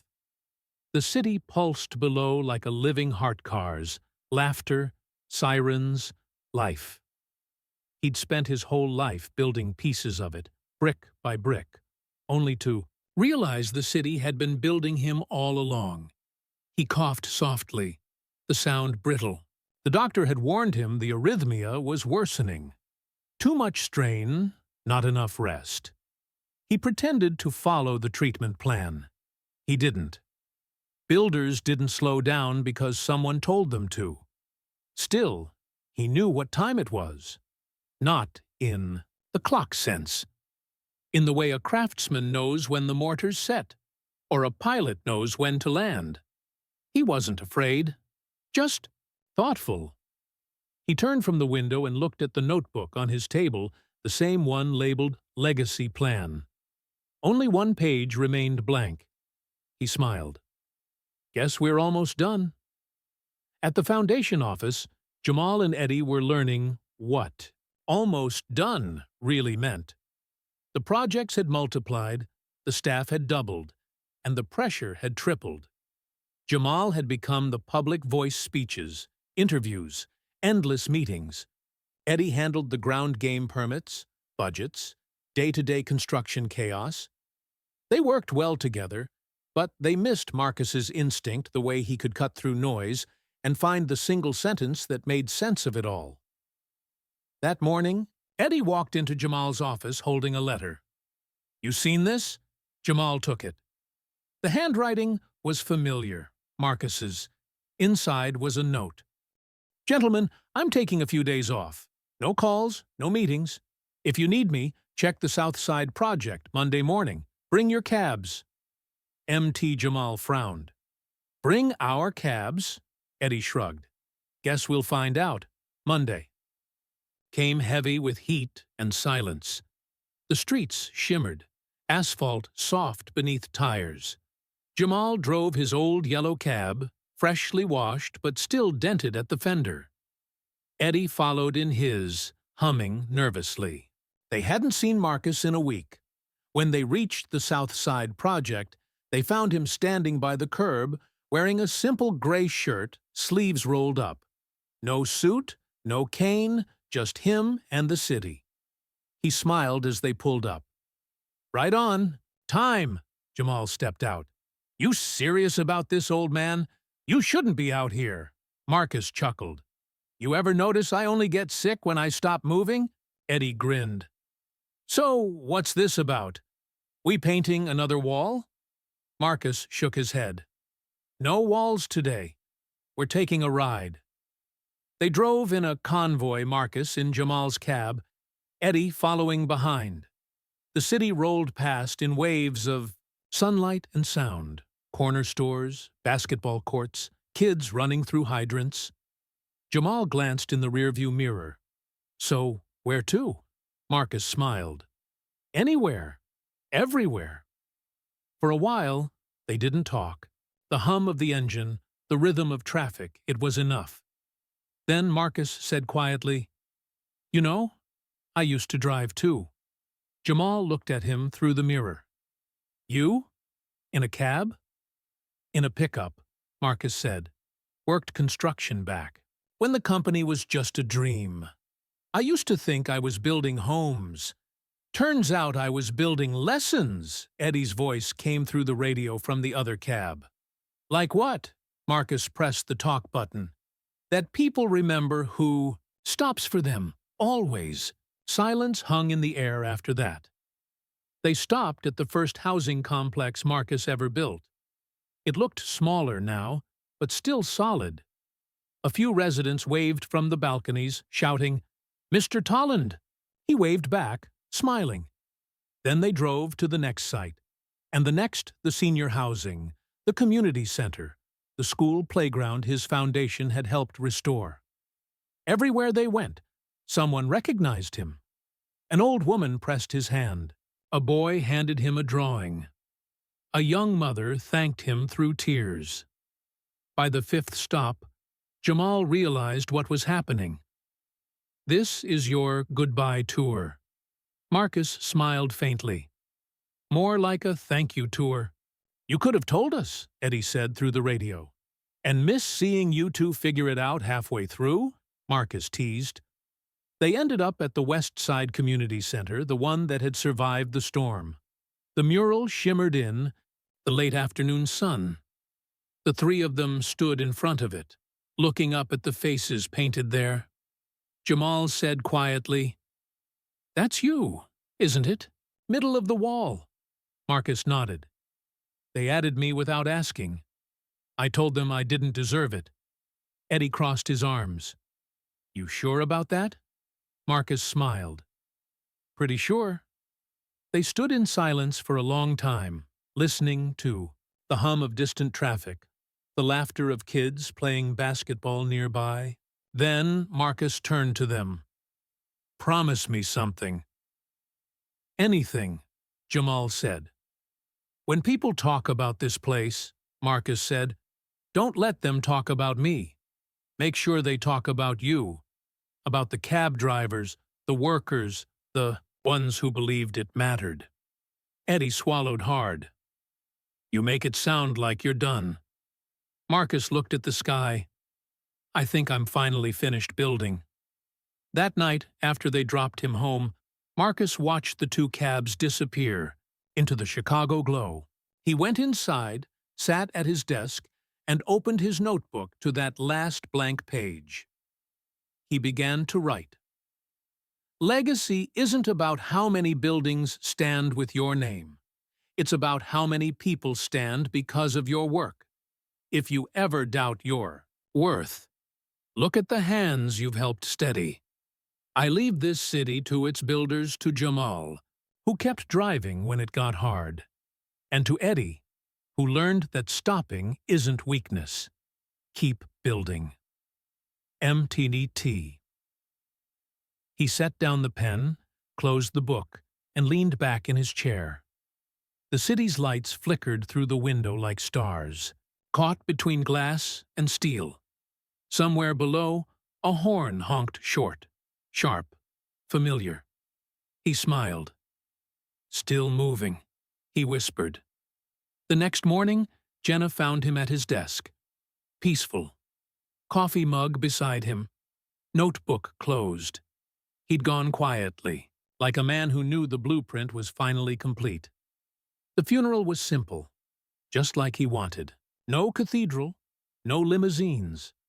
The service was held at the community center he'd saved, beneath the mural he'd teased them about.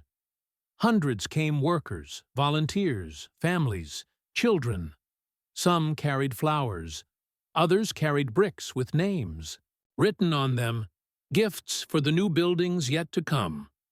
Jamal spoke first, voice steady but soft.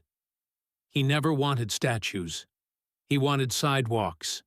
Said people remember what they walk on, not what they walk past. Eddie followed, choking on the first words, then finding rhythm. He built homes out of concrete and second chances, and he never let a man's past decide his worth. I know that firsthand. Jenna closed the ceremony with a small smile. He used to say, "Legacy is the echo of kindness you'll never hear." Well, Marcus, the city's echoing pretty loud today. A few weeks later, Jamal and Eddie met on the same street corner where it had all begun. Roosevelt and Wabash. The traffic lights blinked. The curb looked ordinary again, no sign of what had once happened there. But they both felt it. Crazy. "Huh?" Eddie said. "All this started right here." "Yeah," Jamal replied. "Two cabs, one choice." A construction worker passed by, dusty boots, neon vest, waving for a ride. Eddie nodded toward him. "You taking this one?" Jamal smiled, unlocking the door. "Wouldn't be right not to." The man climbed in, settling into the back seat. "Thanks, brother. Long day." "No problem," Jamal said. "Where to?" "South Side," the man replied. "New housing project. Drive forward something. Eddie met Jamal's eyes through the window. They both smiled. Jamal started the I-Tui meter. Yeah, he said softly. I know the place. The cab pulled into traffic, taillights fading down the same road Marcus had once stood on, dust and all. A year later, on what the city now called Drive Forward Day, the mayor unveiled a plaque at the entrance of the community center. It didn't bear Marcus's name, just a simple engraving. For everyone who stopped when they didn't have to. Chicago remembers. Night fell over the city, and lights flickered on one by one. From above, Chicago looked like a grid of stars, each one a story, a memory, a moment of mercy. Somewhere in that glow, two cabs crossed paths at an intersection, horns tapping twice the quiet signal that had become their tradition. Jamal, looking through the windshield, whispered, "Keep driving, old man." And in the rhythm of the road, in the hum of the engines, it almost felt like he was answering. Because legacy, in the end, isn't stone or steel. It's motion.